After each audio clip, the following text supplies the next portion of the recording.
बंदी छोड़ सतगुरु रामपाल जी परमेश्वर जी की जय हो।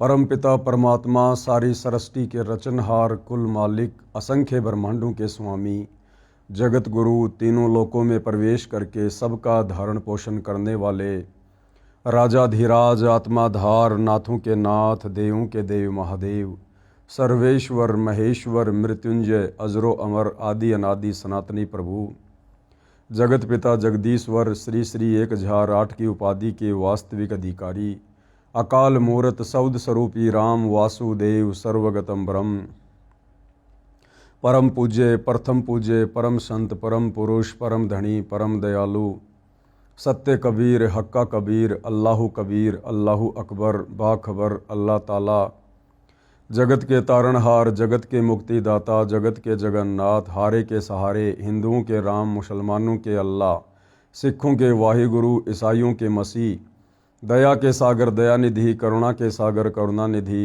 स्वयंभू परिभू, संकट मोचन, कष्टहरण, मंगलकरण, दुख भंजन, अविगत कबीर, निर्विकार निर्विषम परमात्मा, अलय अलेख सतगुरु, आदि अनादि सतगुरु, असली मर्यादा पुरुषोत्तम, असली राम, असली कृष्ण, असली घनश्याम, असली मुरारी, राजाओं के राजा, महाराजाओं के महाराजा, शहंशाहों के शहंशाह, सम्राटों के सम्राट, भगवानों के भगवान, अल्लाहों के अल्लाह, प्रभुओं के प्रभु, मसीहाओं के मसीह, सच्चे वाहिगुरु, बाबाओं के बाबा, पीरों के पीर, सेठों के सेठ, जगत सेठ, सावड़सा सेठ, सर्वगुण संपन्न, अनंत कोटि कलाओं के स्वामी, अनंत कोटि ब्रह्मांडों के नायक, योगियों में महायोगी, ध्यानियों में महाध्यानी, सिद्धों में परम सिद्ध, ज्ञानियों में तत्व ज्ञानी, ब्रह्म ज्ञानी, महाज्ञानी, परम ज्ञानी, सर्वश्रेष्ठ ज्ञानी, विज्ञानी, युवा कबीर, समर्थ कबीर, असमवात, अमित ओजा, सच्चे रहनुमा, करीम अल्लाह, सुभान अल्लाह, दुनिया के अंतिम पैगंबर, 8 सितंबर 1951 से गांव धनाना, जिला सोनीपत, हरियाणा, भारतवर्ष की पावन भूमि पे प्रकट रियल कल की भगवान श्री नारायण साकार हरि, श्री बाबा साहेब, नूर अनंत परमात्मा, सच्चे दरवेश, सच्चे बाखबर, संत शिरोमणि सतगुरु रामपाल जी परमेश्वर जी के चरण कमल में साध संगति से जुड़े हुए देश विदेश से आप और हम सभी सत्सेवक भाई बहनों का अनंत कोटि दंडवत प्रणाम। सत्साई भाई और बहनों, बहुत बड़ी दया, बहुत बड़ी मेहर पूज्य गुरुदेव भगवान की, परमेश्वर रामपाल जी की, जिनके शुभ आशीर्वाद से, विशेष आशीर्वाद से, उन्हीं के कर कमल से लिखित पवित्र पुस्तक हिंदू साहिबान नहीं समझे गीता वेद पुराण, इस पवित्र पुस्तक से विशेषकर हिंदू समाज के भाई बहनों को, श्रद्धालुओं को, परमात्मा चाहने वाली आत्माओं को अध्यात्म के विषय में, भक्ति मार्ग के विषय में बहुत ही गहरी गहरी और अच्छी अच्छी जानकारियाँ प्राप्त हो रही है। आज इसी श्रृंखला में हमारा ये 8वें नंबर का वीडियो है। प्रत्येक वीडियो में गुरुदेव भगवान के आशीर्वाद से हम अध्यात्म की ऊंचाइयों को छू रहे हैं। हमने पिछले वीडियोज में देखा कि किस प्रकार से आदि शंकराचार्य जी, जिनके बाद सनातन धर्म को, वैदिक धर्म को हिंदू धर्म के नाम से भी जाना जाने लगा, और आदि शंकराचार्य जी ने वैदिक धर्म के स्वरूप को भी अपनी साधना से बिगाड़ दिया। आदि शंकराचार्य ने हिंदू समाज को देवी देवताओं की पूजा पर आधारित कर दिया, जिन देवी देवताओं की पूजा करने के लिए गीता जी अध्याय 7 श्लोक नंबर 20 और 23 में गीता ज्ञान देने वाले भगवान ने, ब्रह्म ने साफ साफ कहा है कि जो अन्य देवी देवताओं की पूजा करते हैं वो अल्प बुद्धि वाले हैं, मंद बुद्धि वाले हैं। और गीता अध्याय 7 श्लोक नंबर 12 से 15 में गीता ज्ञान देने वाले काल ब्रह्म ने सीधे सीधे ब्रह्मा विष्णु महेश यानी तीनों गुणों की पूजा करने को भी मना किया है। जबकि आदि शंकराचार्य जी ने तो देवी देवताओं की पूजा पर, पाखंड पूजा पर, कर्म कांड पर हिंदू समाज से जुड़े भाई बहनों को आधारित कर दिया। आज हम और आगे जानकारी प्राप्त करेंगे कि उसके बाद किस प्रकार से केदारनाथ, बद्रीनाथ, इन धामों की स्थापना हुई, इन तीर्थों की स्थापना हुई, और किस प्रकार इस अध्यात्म को अच्छे से ना समझ पाने के कारण, हमारे हिंदू शास्त्रों को अच्छे से ना समझ पाने के कारण आज पूरा का पूरा हिंदू समाज भक्ति और भगवान के नाम पर भ्रमित होकर इन तीर्थों पर जाकर, इन धामों पर जाकर और अध्यात्म में पतन की ओर जा रहा है। तो शुरू करते हैं भाइयों और बहनों।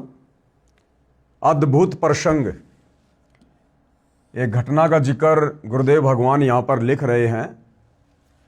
पृष्ठ 41 पर पुस्तक हिमालय तीर्थ में लिखा है कि ये हिमालय तीर्थ नाम की पुस्तक आदि शंकराचार्य जी के द्वारा रचित है। और इसके पेज नंबर 41 पर क्या लिखा हुआ है कि भगवान शंकर व पार्वती कपाल मोचन में सुंदर महल बनवाकर निवास करते थे। आदि शंकराचार्य जी लिख रहे हैं अपनी पुस्तक हिमालय तीर्थ में कि भगवान शंकर और पार्वती कपाल मोचन में, एक जगह का नाम है कपाल मोचन, वह एक सुंदर महल बनवाकर निवास करते थे, रह रहे थे। उस स्थान की विशेषताओं से मुग्ध होकर उस मकान पर कब्जा करने के मकसद से भगवान विष्णु एक बालक रूप धारण करके ऋषि गंगा के पास बुरी तरह हाथ पैर मारकर रोने लगे। अब सुनते जाना भाइयों और बहनों, हम जिन प्रधान देवताओं को ब्रह्मा विष्णु महेश को सर्वश्रेष्ठ मानकर, परमात्मा मानकर उनकी पूजा में लीन हैं, उन्हीं की भक्ति से मोक्ष की उम्मीद लगाई बैठे हैं, इन देवी देवताओं के अंदर भी किस कदर हम आम इंसानों की तरह राग, द्वेष, ईर्ष्या, इस प्रकार की भावनाएं ओतप्रोत हैं। और ये जो तीनों देवता हैं ब्रह्मा विष्णु महेश, ये तीनों सगे भाई हैं। दुर्गा इनकी माता है और गीता का ज्ञान देने वाला ब्रह्म, काल ब्रह्म, ये इनका पिता है। तो शंकर और पार्वती जी ने अपने लिए कपाल मोचन में एक सुंदर महल बनवाया। उस महल की विशेषताओं को देखकर सुनकर भगवान विष्णु के मन में उस महल पर, उस मकान पर कब्जा करने की दुर्बुद्धि उत्पन्न हुई। इस पुस्तक में लिखा हुआ है, शिव भगवान व माता पार्वती जी स्नान करने जा रहे थे। पार्वती को दया आई, कहा कि कोई पत्थर हृदय स्त्री बालक को छोड़ गई, उसे उठाकर अपने मकान में छोड़ आई। शिवजी ने मना भी किया था कि यह कोई मायावी देव लगता है, लेकिन पार्वती नहीं मानी। जब स्नान करके शिवजी व पार्वती जी लौटे तो तब तक उस बालक ने चतुर्भुज नारायण रूप धारण करके, यानी विष्णु का रूप धारण करके सारे क्षेत्र पर कब्जा कर लिया था। उसकी नारायण रूप में पूजा होती है। शिवजी विवाद से बचकर, यानी लड़ाई झगड़े से बचकर उसे छोड़कर केदारनाथ चले गए, वहां स्थित हो गए, वहां शिव का ज्योतिर्लिंग स्थापित कर दिया। अब बताओ भाई और बहनों, इस हिमालय तीर्थ पुस्तक के अनुसार जब हमारे प्रधान तीनों देवताओं के ये चरित्र हैं, विष्णु जी ने अपने भाई के मकान पर कब्जा कर लिया और हम उन्हीं की भक्ति कर रहे हैं, उन्हीं की पूजा करेंगे, तो उनके वो अवगुण हमारे अंदर स्वतः ही आएंगे। यानी जिसको हम इष्ट मानकर पूजा करेंगे उसके गुण अवगुण साधक में आते हैं। तो बताइए हमारा हृदय कैसे निर्मल होगा, हमारी आत्मा, हमारा मन कैसे पाप मुक्त होगा। हम जिन भगवानों को, जिन देवताओं को इष्ट मानकर पूजते हैं, जिनकी भक्ति करते हैं, जब उनके खुद के मन में, खुद के हृदय में इतना छल कपट भरा हुआ है, तो अब गुरुदेव कह रहे हैं विचार करो इस कथा से हमें क्या शिक्षा लेनी है। इन देवताओं की कहानियों से क्या शिक्षा मिलेगी? क्या दूसरे के घर पर कब्जा करना नेक व्यक्ति का कार्य है? महादुष्ट व्यक्ति ऐसी हरकत करता है। क्या ऐसे व्यक्ति देवता माने जा सकते हैं? क्या इनकी पूजा करने को मन करेगा? क्या श्री विष्णु जी ऐसी बेहुदी हरकत कर सकते हैं? क्या वे बैकुंठ को छोड़कर इस कपाल मोचन पर रहना चाहेंगे? ये सब पुराणों का बोया हुआ बीज है। पाठक जन प्रमाण के लिए लगी फोटो कॉपी भी पढ़ें ताकि आपको भ्रम न रह जाए कि रामपाल ने कुछ मिलाकर लिखा है। यानी सतगुरु रामपाल जी कह रहे हैं कि भैया मैं अपनी तरफ से एक शब्द भी नहीं बोल रहा, ना मैं लिख रहा। तुम्हारे धर्मशास्त्र, तुम्हारे शंकराचार्यों की पुस्तक, अरे उनमें लिखा हुआ तो मानकर ग्रहण करोगे, उसके बाद तो कोई संशय, कोई शंका नहीं होनी चाहिए। सन 2013 में केदारनाथ पर लाखों श्रद्धालु पूजा के लिए गए थे। तेज बारिश हुई, बाढ़ आ गई, पर्वत गिर गए, लगभग 1 लाख भगत व भगतमती बहनें बच्चे मारे गए, अनर्थ हो गया। यदि भक्ति शास्त्रोक्त है यानी शास्त्रों के अनुकूल है तो भगत की रक्षा परमात्मा करते हैं। अब उस केदारनाथ में जाना, वहां जाकर भक्ति करना, शिवलिंग की पूजा करना, यदि ये साधना हमारे वेदों में है, हमारी गीता में है, यदि ये शास्त्रों के अनुसार होती तो क्या भगवान अपने भगत की रक्षा नहीं करता? क्योंकि शास्त्र विधि अनुसार साधना करने वाले भगत की रक्षा तो भगवान करता है, अन्यथा फिर उस भक्ति के करने का फायदा क्या? कबीर परमेश्वर जी कहते हैं, जय हमरा भगत पछोड़ी होई तो हमरा नाम ना लेवे कोई। यदि सत भक्ति करते करते मेरे भगत के ऊपर आपत्ति आ गई तो मेरा नाम कौन लेगा, मेरी भक्ति कौन करेगा? तो हिंदू समाज से जुड़े भाई और बहनों को विचार करना चाहिए, यदि इन धामों पर जाकर, तीर्थों पर जाकर पूजा करना, इनके दर्शन करना, यदि ये शास्त्रों के अनुसार साधना होती तो क्या भगवान शंकर अपने भक्तों की रक्षा नहीं करते? जहां केदारनाथ में पर्वत गिर जाने से, तेज बारिश आ जाने से लाखों श्रद्धालुओं की, भक्तों की दुर्गति से मौत हुई। ये सब लोकवेद यानी दंत कथा है जो इस हिमालय तीर्थ पुस्तक में बताई गई है। अब गुरुदेव भगवान कह रहे हैं, इस हिमालय तीर्थ पुस्तक में जो इस प्रकार की कथाएं लिखी हुई है ना, विष्णु जी के बारे में, शंकर जी के बारे में, ये सब दंत कथाएं हैं, लोकवेद हैं, जिनके ऊपर आज पूरा हिंदू समाज आधारित होकर बैठा हुआ है। इस साधना से अनमोल मानव जीवन नष्ट हो जाता है। ये सब प्रपंच यानी षड्यंत्र काल ब्रह्म ने किए हैं, जीवों से शास्त्र विधि के विपरीत फिजूल की पूजा करवाने के लिए, उनका मानव जीवन नष्ट करवाने के लिए। ये सारा का सारा प्रपंच कौन करवाता है? ये काल ब्रह्म। कौन काल ब्रह्म? ये गीता का ज्ञान देने वाला ब्रह्म, भगवान, ब्रह्मा विष्णु महेश का पिता, दुर्गा का पति। ये नहीं चाहता कि कोई भी आत्मा मेरे 21 ब्रह्मांड से मोक्ष करवा कर बाहर निकल जाए, परम धाम सतलोक चली जाए। क्योंकि जब आप सृष्टि रचना पढ़ेंगे तो आपको पता चलेगा कि इस गीता बोलने वाले काल ब्रह्म को, यहाँ के नकली भगवान को, ब्रह्मा विष्णु महेश के पिता को एक भयंकर श्राप परम अक्षर ब्रह्म सत्य पुरुष कबीर देव जी की ओर से लगा हुआ है, जिस कारण इसे प्रतिदिन 1 लाख मानव शरीरधारी स्त्री या पुरुष, उनके सूक्ष्म शरीर में जो वासना जमा हो जाती है उसे खाने का श्राप लगा हुआ है। तो ये कभी नहीं चाहेगा कि कोई भी प्राणी मेरे 21 ब्रह्मांड से शत भक्ति करके बाहर निकल जाए। इसलिए ये हर किसी को भ्रमित रखता है भक्ति और भगवान के नाम पर। ये वही पुस्तक है हिमालय तीर्थ, ये वही पुस्तक है हिमालय तीर्थ, जिसकी फोटोकॉपी पूज्य गुरुदेव भगवान ने लगा रखी है। ये कहाँ से प्रकाशित है? इसके प्रकाशक हैं रंजू चक्रवर्ती, 76A/1 बामाचरण राय रोड, कलकत्ता। इनके फ़ोन और फैक्स नंबर हैं ताकि किसी को कोई शंका ना रहे।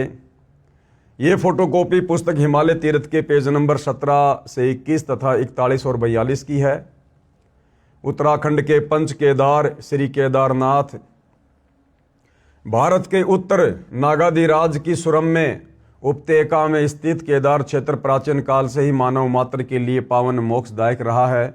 इस क्षेत्र की प्राचीनता एवं पौराणिक महत्व के संबंध में स्वयं भगवान शंकर ने स्कंद पुराण में माता पार्वती के प्रश्न का उत्तर अपने श्री मुख से निम्न प्रकार दिया है। ये संस्कृत में लिखा हुआ है, पढ़ लेना आप जी। उसी हिमालय तीर्थ नामक पुस्तक की ये फोटोकॉपी है। यानी जो बातें पूज्य गुरुदेव भगवान ने अपने कर कमल से इस पवित्र पुस्तक हिंदू साहिबान नहीं समझे गीता वेद पुराण में लिखी है, वो सारी बातें यहाँ पर लिखी हुई हैं ताकि किसी को कोई संदेह ना हो। ऋषि श्री नर और नारायण ने भगवान शिव को प्रसन्न करने के लिए बड़ी कठिन तपस्या की। अब बताओ, तपस्या करने के लिए तो गीता जी मना कर रही है, वेद मना कर रहे हैं, और इस केदार क्षेत्र में नर और नारायण ने शंकर जी को प्रसन्न करने के लिए कड़ी तपस्या की। तो बताओ भाई और बहनों, हम जिस केदारनाथ धाम में जा रहे हैं मुक्ति के लिए, उस धाम की स्थापना ही शास्त्र विरुद्ध साधना से हुई है, नर और नारायण के तपस्या करने से हुई है। जब नर और नारायण ही शास्त्रों के विरुद्ध तप कर रहे थे, जब उनकी स्वयं की मुक्ति नहीं है, तो उनके द्वारा स्थापित उस केदार धाम पर जाकर भला वर्तमान में आप और हमारी मुक्ति कहाँ से हो जाएगी। नर और नारायण ने भगवान शिव को प्रसन्न करने के लिए बड़ी कठिन तपस्या की। इस तपस्या से तीनों लोकों में उनकी चर्चा होने लगी, जिसकी सभी लोकों में प्रशंसा होने लगी। फल स्वरूप भगवान शंकर भी नर नारायण की तपस्या से प्रसन्न हुए और उन्होंने प्रत्यक्ष प्रकट होकर ऋषियों को दर्शन दिए। ये काल सारे खेल खेलता है भाइयों और बहनों। उस शंकर भगवान के रूप में ये काल प्रकट हो जाता है लोगों को इस प्रकार की उल्टी साधनाओं पर दृढ़ करने के लिए। दोनों ऋषियों ने भगवान भोलेनाथ के दर्शन से आनंद विभोर होकर स्तुतियों और मंत्रों से उनकी पूजा अर्चना की। भगवान शिव ने अत्यंत प्रसन्न होकर उनसे वर मांगने को कहा। भगवान शंकर की ये बात सुनकर उन दोनों ऋषियों ने देवादिदेव महादेव से प्रार्थना की। क्या प्रार्थना की? ये संस्कृत में श्लोक है, पढ़ लेना। हे प्रभु, यदि आप प्रसन्न हैं और वर देना चाहते हैं तो अपने इसी स्वरूप में जगत कल्याण एवं हमारी पूजा प्राप्त करने हेतु यहाँ स्थित होवे, ताकि जगत का महान उपकार एवं भक्तों के मनोरथ आपके दर्शनों से परिपूर्ण हो। इस प्रकार भगवान शंकर नर नारायण की भक्ति से प्रसन्न होकर वहाँ स्थिर हुए। यानी काल ने तो भाई और बहनों ये खूंटा रोपना था, शास्त्र विरुद्ध साधना का इन धामों की स्थापना करवानी थी, जीवों को भक्ति के नाम पर धक्के खिलाने के लिए, भटकाने के लिए। देवादिदेव महादेव, यदि आप हम पर प्रसन्न हो तो भक्तों के कल्याण हेतु आप सदा सदा के लिए अपने स्वरूप को इस स्थान पर स्थापित करने की कृपा करें। अगर वहीं पर शंकर जी का स्वरूप है तो बाकी जगह जो लाखों मंदिर बने हुए, तीर्थ बने हुए शंकर के, फिर वहां पर जाकर भक्ति करने का क्या फायदा। यहां आकर आपका दर्शन पूजन करने वाले मनुष्यों को आपकी अविनाशी भक्ति प्राप्त होगी। बताओ, कह रहे अब यहां आकर आपके दर्शन करने वाले भक्तों को भक्ति और मुक्ति प्राप्त होगी, उनका कल्याण हो जाएगा। और केदारनाथ में जब वो भूस्खलन हुआ, तेज बारिश हुई, पहाड़ गिरे और लाखों भगत वहां पर अकाल मृत्यु को प्राप्त हुए, तो उनका हो गया कल्याण। तो भाई और बहनों, ये शास्त्र विरुद्ध साधना है। काल हमें इसी प्रकार से भ्रमित रखता है। अब ये सारा का सारा भेद, अध्यात्म का निष्कर्ष, सार, निचोड़ सतगुरु रामपाल जी ने आकर इन्हीं धर्मशास्त्रों को खोल खोल कर बताया है, दिखाया है। और जब तक तत्वदर्शी संत साधक की बुद्धि ओन नहीं करेगा तब तक वो समझ भी नहीं पाता है। ऋषियों की प्रार्थना सुनकर भगवान शिव ने ज्योतिर्लिंग के रूप में यहाँ वास करना स्वीकार किया। भगवान शिव से वर मांगते हुए नर और नारायण ऋषियों ने इस ज्योतिर्लिंग और इस पवित्र स्थान के विषय में जो कुछ कहा है वह अक्षरश सत्य है। इस ज्योतिर्लिंग के दर्शन, पूजन तथा यहाँ स्नान दान करने से भक्तों के लौकिक फलों की प्राप्ति के साथ ही अचल शिव भक्ति और साथ ही मोक्ष की प्राप्ति भी सहज हो जाती है। अरे भैया, मोक्ष की प्राप्ति तो खुद गीता का ज्ञान देने वाला 21 ब्रह्मांड का सबसे बड़ा नकली भगवान, ये काल ब्रह्म ज्योति निरंजन, आपके शंकर जी का भी पिताजी यानी ब्रह्मा विष्णु महेश के पिता, ये काल ब्रह्म, ये खुद कह रहा है कि भैया मेरी भक्ति से भी मोक्ष नहीं है, मेरी भक्ति से भी मुक्ति नहीं मिल सकती, जन्म मरण का रोग समाप्त नहीं हो सकता। तो उस काल ब्रह्म के पुत्र शंकर की भक्ति करने से जिसकी भक्ति करने का विधान गीता जी में है ही नहीं।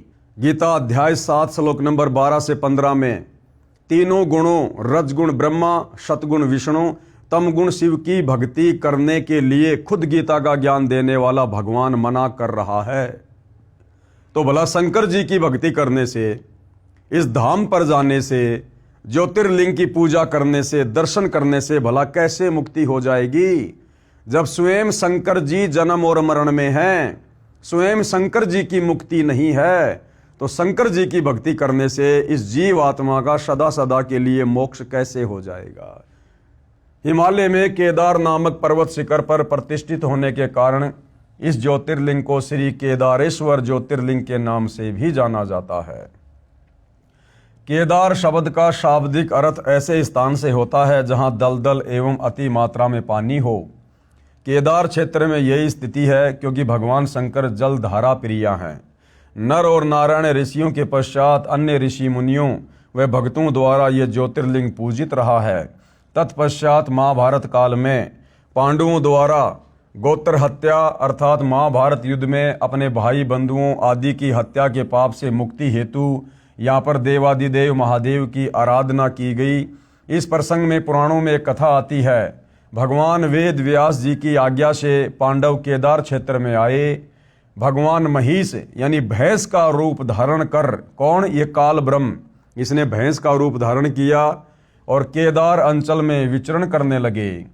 भीम ने भगवान शिव को मायावी महिष के रूप में पहचान लिया।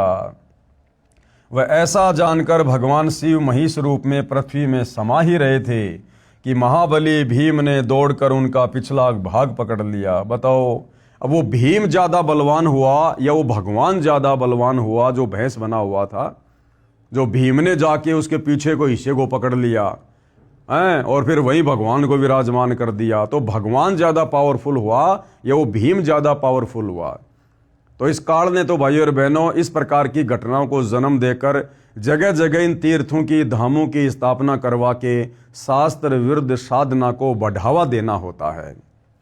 पांडवों की भक्ति एवं विश्वास को देखकर भगवान शिव ने उन्हें साक्षात दर्शन दिए।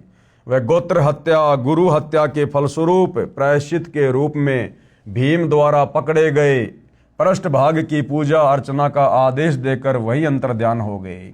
यानी काल ब्रह्म जो भैंस बनकर जमीन में समा गया था और जमीन में समाते समाते भीम ने जो भैंस के पिछले हिस्से को पकड़ लिया था जो पत्थर का बन गया था, यानी भैंस का पीछे का गोबर और मलमूत्र वाला हिस्सा, कहते हैं फिर उसकी पूजा करने से पांडवों के सारे पाप नष्ट हो गए।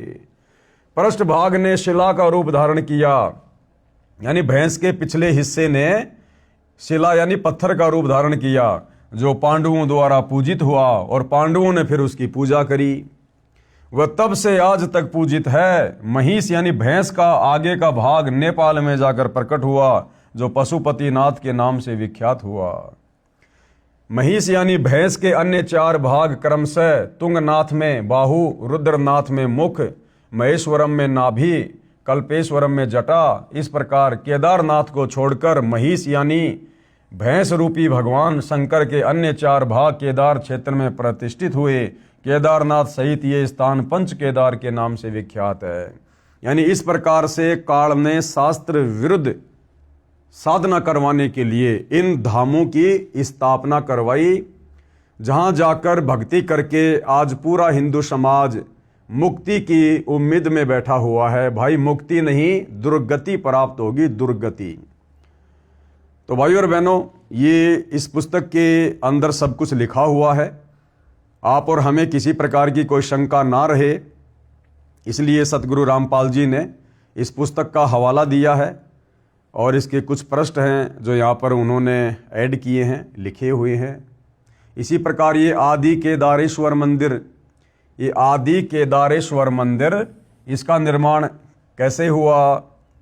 पुराणों में शंकर जी के कपाल मोचन संबंधी प्रसंग एवं उनकी बद्री क्षेत्र में स्थित होने की कथाएं विस्तार से वर्णित हैं। इसी क्रम में दूसरा मत ये भी है कि पूर्व शिव पार्वती का ही ये निवास स्थान था। भगवान विष्णु इस क्षेत्र की विशेषताओं से मुग्ध होकर इसे अपना बनाना चाहते थे। एक दिन जब भगवान शिव पार्वती सहित स्नान हेतु जा रहे थे तो ऋषि गंगा के दाएं भाग में स्थित एक शिलाखंड में रोते हुए एवं हाथ पैर पटकते बालक को देख पार्वती भगवान शिव से कहती है कि नाथ, किसी पाषाण हृदय देवी ने कैसे सुंदर बच्चे को यहाँ फेंक दिया, इसे भवन में रखें तब आगे बढ़ें। अंतर्यामी भगवान शिव सारे रहस्य को जान पार्वती को सचेत करते हैं कि देवी ये कोई मायावी कुमार है, इसका चक्कर ठीक नहीं, देखो छली जाओगी।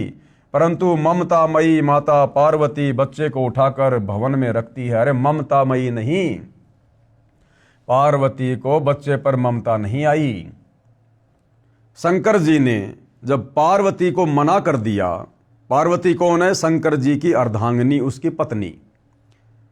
और शंकर जी अपनी पत्नी को मना कर रहे हैं कि पार्वती, मैंने अपनी दिव्य दृष्टि से देख लिया है, ये कोई मायावी बच्चा है, तुम छली जाओगी, ये कोई षड्यंत्र है। तुम इस बच्चे की चिंता मत करो, आगे बढ़ो। और पार्वती उसके बावजूद भी अपनी जिद पर अड़ी हुई है। तो विचार कर सकते हैं भाई और बहनों, ये पार्वती अपने पति भगवान शंकर की कितनी इज्जत करती है, जो अपने पति की बात भी नहीं मानती है, जबकि पति को तो परमेश्वर की संज्ञा दी जाती है आम समाज में।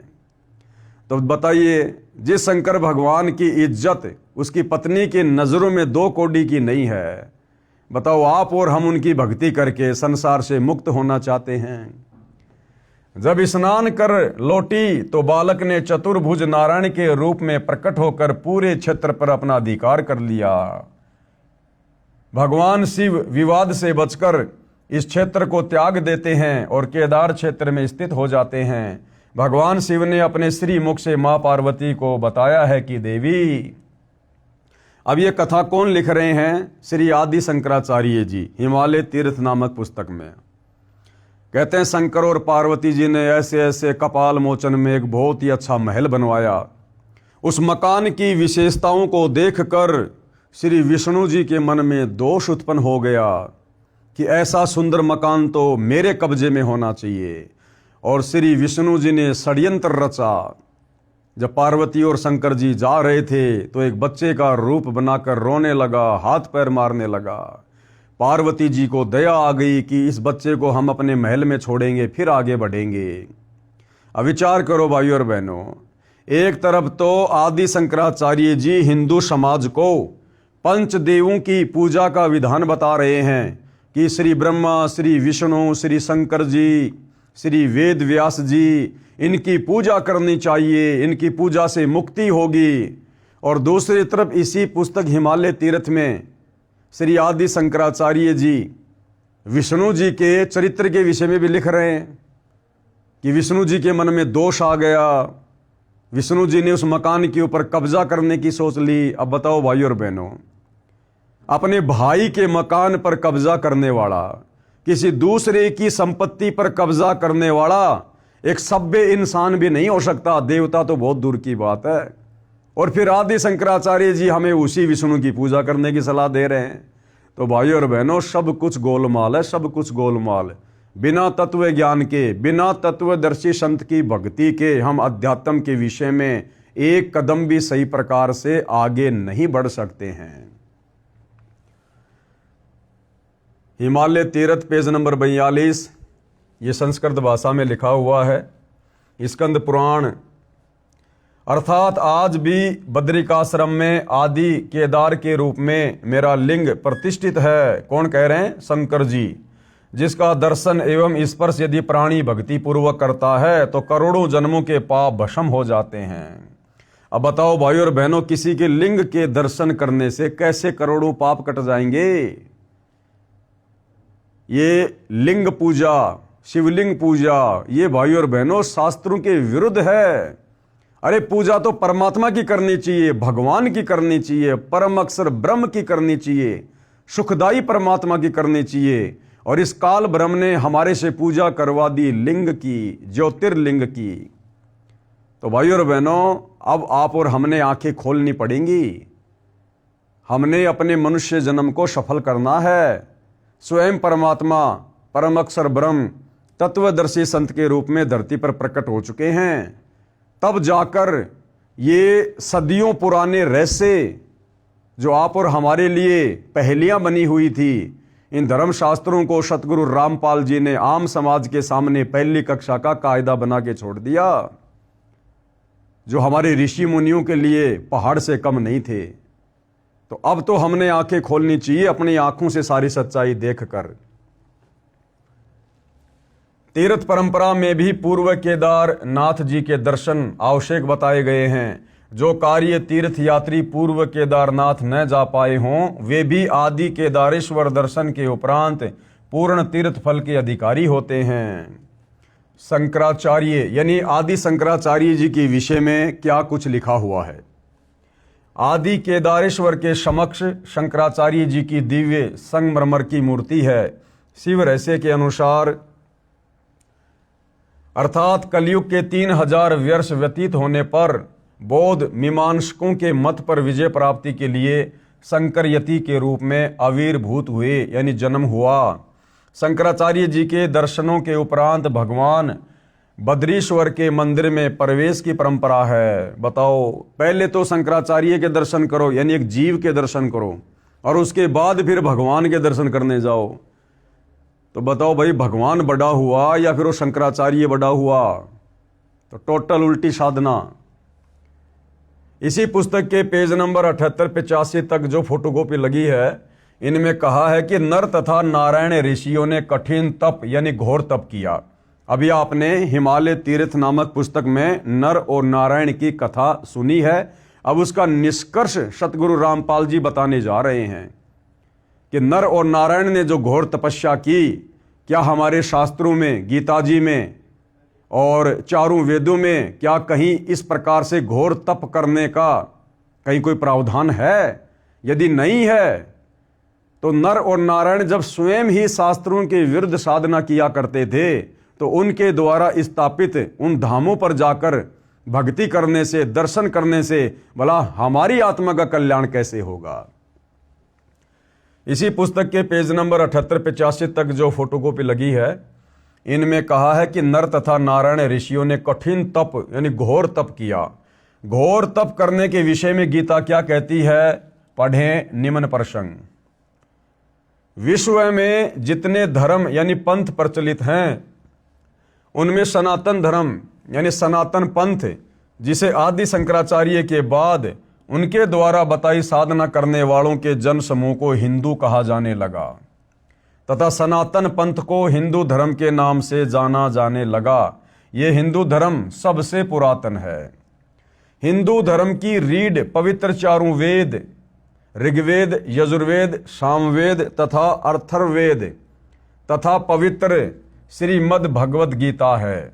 यानी हिंदू धर्म के पवित्र ग्रंथ क्या हैं? चारों वेद और पवित्र गीता जी। सतयुग के प्रारंभ में केवल 4 वेदों के आधार से विश्व का मानव धर्म कर्म किया करता था। यानी सतयुग की शुरुआत में ये पाखंड पूजा नहीं होती थी, ब्रह्मा विष्णु महेश की पूजा नहीं होती थी, देवी देवताओं की, भैरव भूत बेताल की पूजा नहीं हुआ करती थी। केवल वेदों के अनुसार एक ओम नाम की साधना साधक किया करता था। शास्त्रोक्त साधना लगभग 1 लाख वर्ष तक ठीक से चली। ये वेदों के अनुसार जो साधना थी, ये केवल सतयुग की शुरुआत में 1 लाख वर्ष तक चली। ये चारों वेद प्रभुदत्त यानी गॉड गिवन हैं। इन्हीं का सार श्रीमद् भगवद गीता है। इसलिए ये गीता शास्त्र भी प्रभुदत्त यानी गॉड गिवन हुआ।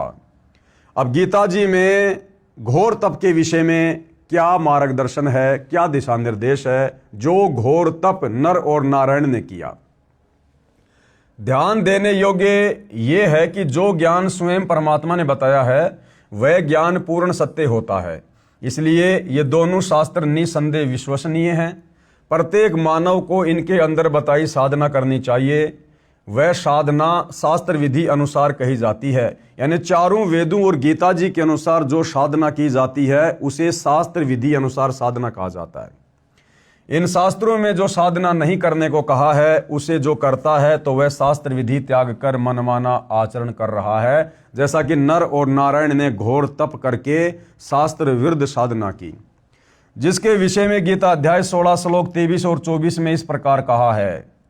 यानी शास्त्र विधि को त्याग के जो मनमानी भक्ति साधना करता है, उसके विषय में खुद गीता का ज्ञान देने वाला भगवान ये काल ब्रह्म गीता जी में क्या कह रहा है।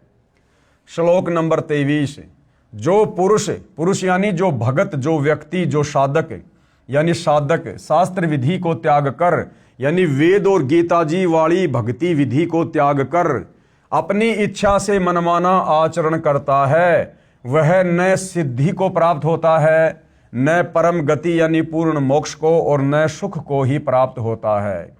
गीता अध्याय 16 श्लोक नंबर 23 का ये निष्कर्ष है। फिर श्लोक नंबर 24 क्या कहता है? इससे तेरे लिए इस कर्तव्य यानी जो भक्ति कर्म करने योग्य हैं और अकर्तव्य यानी जो भक्ति कर्म न करने योग्य हैं, इस व्यवस्था में शास्त्र ही प्रमाण हैं। ऐसा जानकर तू शास्त्र विधि से नियत कर्म यानी जो शास्त्रों में करने को कहा है, वो भक्ति कर्म ही करने योग्य हैं। गीता अध्याय 16 श्लोक नंबर 24। हिंदू साहिबान पढ़ें फोटोकॉपी श्रीमद् भगवद गीता पद छेद 99 के अध्याय 16 श्लोक 23-24 की प्रमाण के लिए, जो गीता प्रेस गोरखपुर से मुद्रित है तथा प्रकाशित है तथा श्री जय दयाल गोविंदका जी द्वारा अनुवादित है।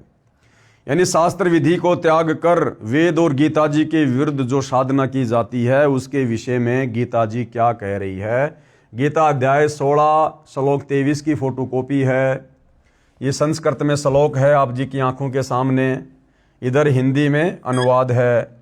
जो पुरुष यानी जो व्यक्ति, जो भगत शास्त्र विधि को त्याग कर, शास्त्र विधि यानी वेद और गीता जी में जो भक्ति लिखी है उस भक्ति को त्याग कर जो अपनी तरफ से मनमानी भक्ति करता है, कोई तप करता है, अपनी इच्छा से मनमाना आचरण करता है, वह न सिद्धि को प्राप्त होता है, यानी उसका कोई कार्य सिद्ध नहीं होता है भक्ति वाला, आत्म कल्याण वाला, न परम गति को, और न अंत समय में मरने के बाद उसे परम गति मिलती है, और न सुख को ही प्राप्त होता है, और ना उसे किसी प्रकार का कोई आध्यात्मिक लाभ या सुख मिलता है। किसको?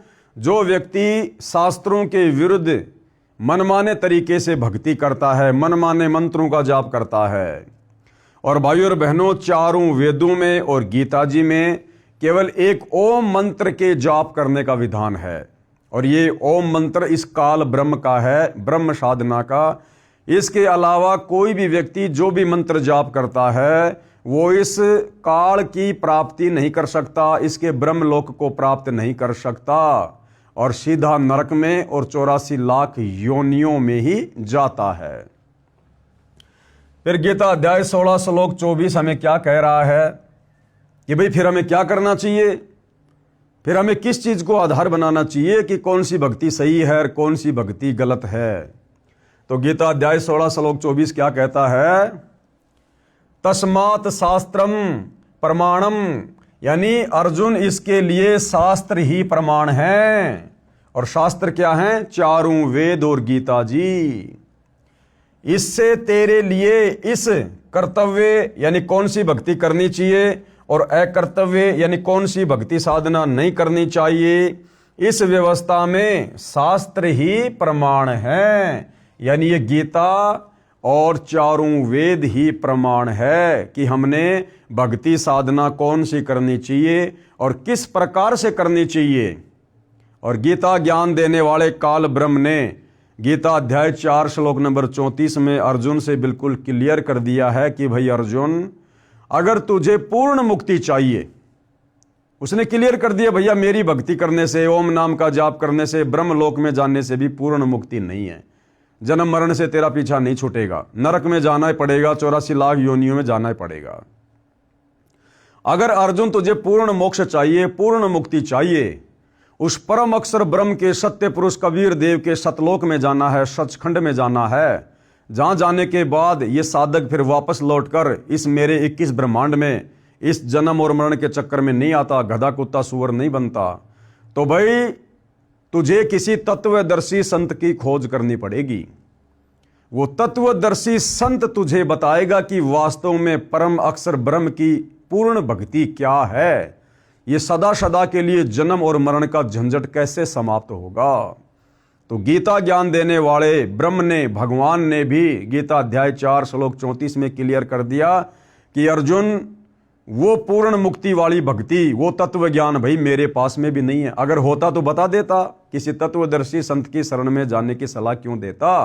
तो भाई और बहनों, वह एकमात्र तत्वदर्शी संत वर्तमान में इस पूरी पृथ्वी पर सतगुरु रामपाल जी हैं। निसंदेह आप लोगों को अब ये बात धीरे धीरे समझ में आ जानी चाहिए, क्योंकि आज से पहले हमारे किसी भी धर्म गुरु ने, किसी भी आचार्य और शंकराचार्य ने इस अध्यात्म को इस प्रकार से सार्वजनिक तौर पर दिखा कर क्लियर नहीं किया, जिस प्रकार से सन 1994 से सतगुरु रामपाल जी करते आ रहे हैं। तो इससे तेरे लिए इस कर्तव्य और अकर्तव्य की व्यवस्था में, यानी कौन सी भक्ति करनी चाहिए, कौन सी भक्ति नहीं करनी चाहिए, शास्त्र ही प्रमाण है। यानी किसी की दंत कथा पर, किसी की कही सुनाई बातों पर अर्जुन यकीन मत करना। यानी अर्जुन के माध्यम से श्रद्धालुओं को, भगत समाज को यह संदेशा दिया जा रहा है कि भैया किसी की दंत कथा पर विश्वास मत करना, किसी के लोक वेद पर विश्वास मत करना, कहीं सुनाई कथाओं पर विश्वास मत करना।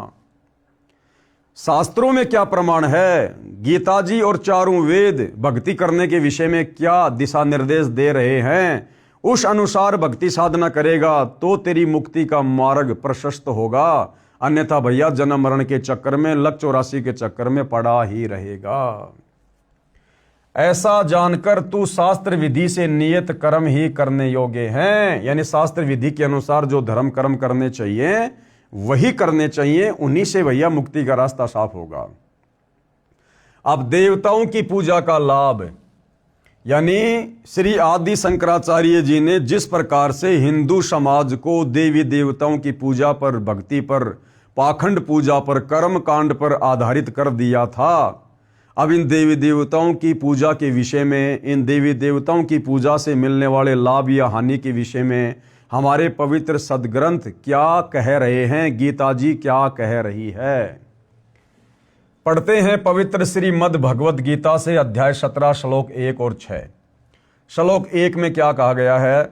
इस श्लोक में अर्जुन ने गीता ज्ञान देने वाले प्रभु से प्रश्न किया है कि हे कृष्ण, जो मनुष्य शास्त्र विधि को त्याग कर श्रद्धा से युक्त हुए देवादि यानी देवी देवताओं का पूजन करते हैं, उनकी स्थिति फिर कौन सी है।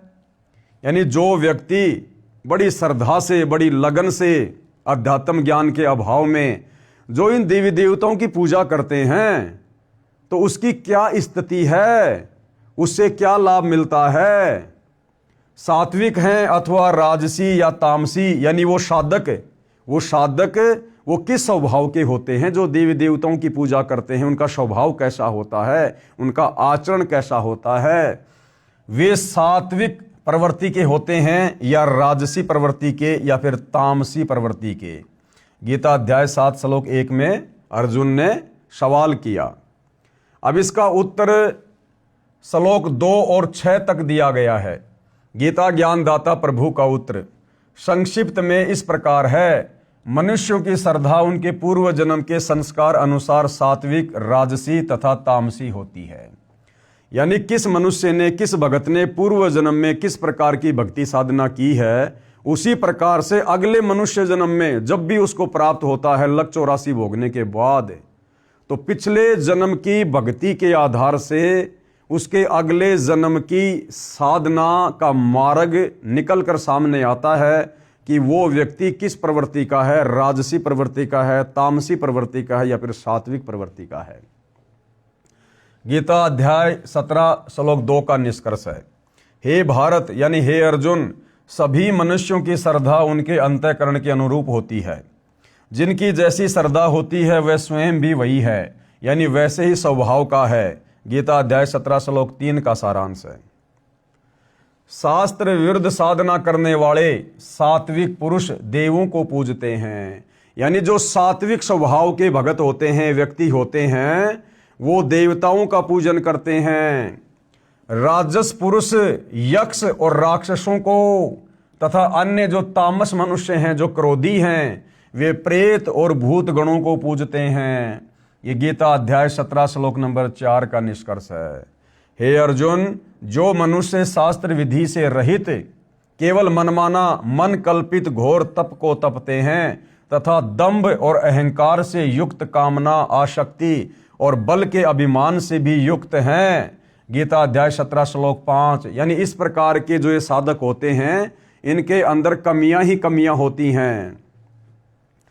तथा जो शरीर रूप से स्थित भूत समुदाय को तथा अंतःकरण में स्थित मुझको यानी गीता ज्ञानदाता प्रभु को भी दुखी करने वाले हैं। यानी राजसी, तामसी और सात्विक भक्ति करने वाले साधक, ये गीता का ज्ञान देने वाला काल ब्रह्म कह रहा है कि ये इस प्रकार के श्रद्धालु मुझे भी दुखी करने वाले हैं, मुझे भी ये पीड़ा देते हैं इस प्रकार की आदि अधूरी भक्ति करके, यानी कष्ट पहुंचाते हैं। उन अज्ञानियों को तू असुर स्वभाव वाले जान। राजस, तामसी और सात्विक यानी देवी देवताओं की भक्ति करने वाले, गीता का ज्ञानदाता कह रहा है कि वो भगत नहीं है, वो असुर स्वभाव वाले हैं, राक्षस प्रवृत्ति के लोग जान उनको, उन अज्ञानियों को तू असुर स्वभाव वाले जान। गीता अध्याय 17 श्लोक नंबर 6 में लिखा है। यही प्रमाण गीता अध्याय 16 श्लोक 17 से 20 में भी है। कहा है कि श्लोक 17, वे अपने आप को ही श्रेष्ठ मानने वाले घमंडी पुरुष धन और मान के मद से युक्त केवल नाम मात्र के यज्ञों द्वारा पाखंड से शास्त्र विधि रहित यजन यानी पूजन करते हैं। गीता अध्याय 16 श्लोक 17 का निष्कर्ष है। फिर श्लोक 18 क्या कहता है? अहंकार, बल, घमंड और ये क्रोध आदि के परायण और दूसरों की निंदा करने वाले पुरुष अपने और दूसरों के शरीर में स्थित मुझसे यानी गीता ज्ञान दाता से द्वेष करने वाले होते हैं।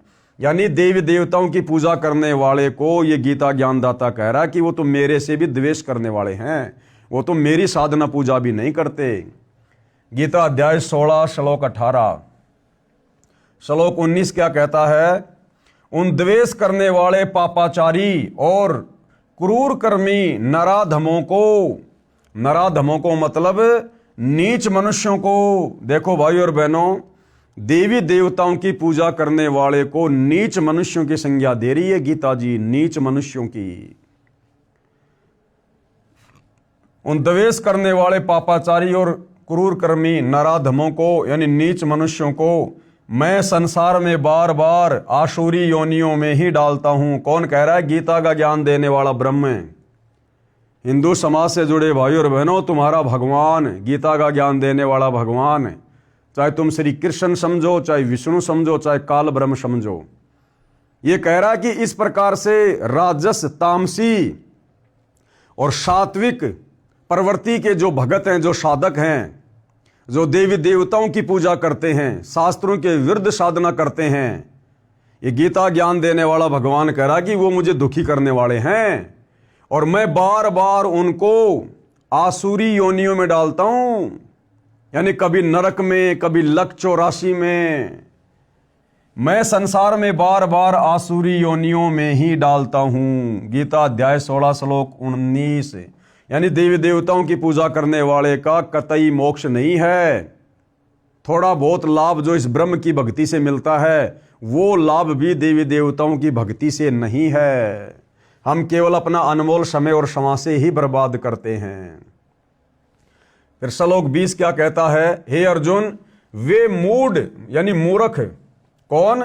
जो देवी देवताओं की पूजा करते हैं, जो राजस, तामसी और सात्विक जो प्रवृत्ति के लोग हैं, गीता ज्ञानदाता उनको मूर्ख कह रहा है कि हे अर्जुन, वे मूढ़ यानी मूर्ख मुझको न प्राप्त होकर ही जन्म जन्म में आसुरी योनि को प्राप्त होते हैं, फिर उससे भी अति नीच गति को प्राप्त होते हैं, यानी घोर नरक में गिरते हैं। उपरोक्त श्रीमद् भगवद गीता के श्लोकों का निष्कर्ष अब पूज्य गुरुदेव भगवान हमें और अच्छे से संक्षिप्त में, सरल रूप में समझा रहे हैं कि इन तमाम बातों का क्या निष्कर्ष है। गीता अध्याय 17 श्लोक 1 में अर्जुन ने पूछा है कि हे कृष्ण, जो मनुष्य शास्त्र विधि को त्याग कर श्रद्धा से युक्त हुए देवादि यानी देवता आदि का पूजन करते हैं, वे स्वभाव से कैसे होते हैं? यानी देवी देवताओं की पूजा करने वालों का स्वभाव कैसा होता है? तो अर्जुन ने गीता अध्याय 7 श्लोक 12 से 15 में पहले सुना था कि तीनों गुणों यानी त्रिगुणमयी माया अर्थात रजगुण ब्रह्मा जी, सतगुण विष्णु जी तथा तमगुण शिव जी आदि देवताओं को पूजने वाले उन्हीं तक सीमित रहते हैं। उनकी बुद्धि उनसे ऊपर मुझ गीता ज्ञान दाता की भक्ति तक नहीं जाती है, जिसका ज्ञान इस त्रिगुणमयी माया द्वारा हरा जा चुका है।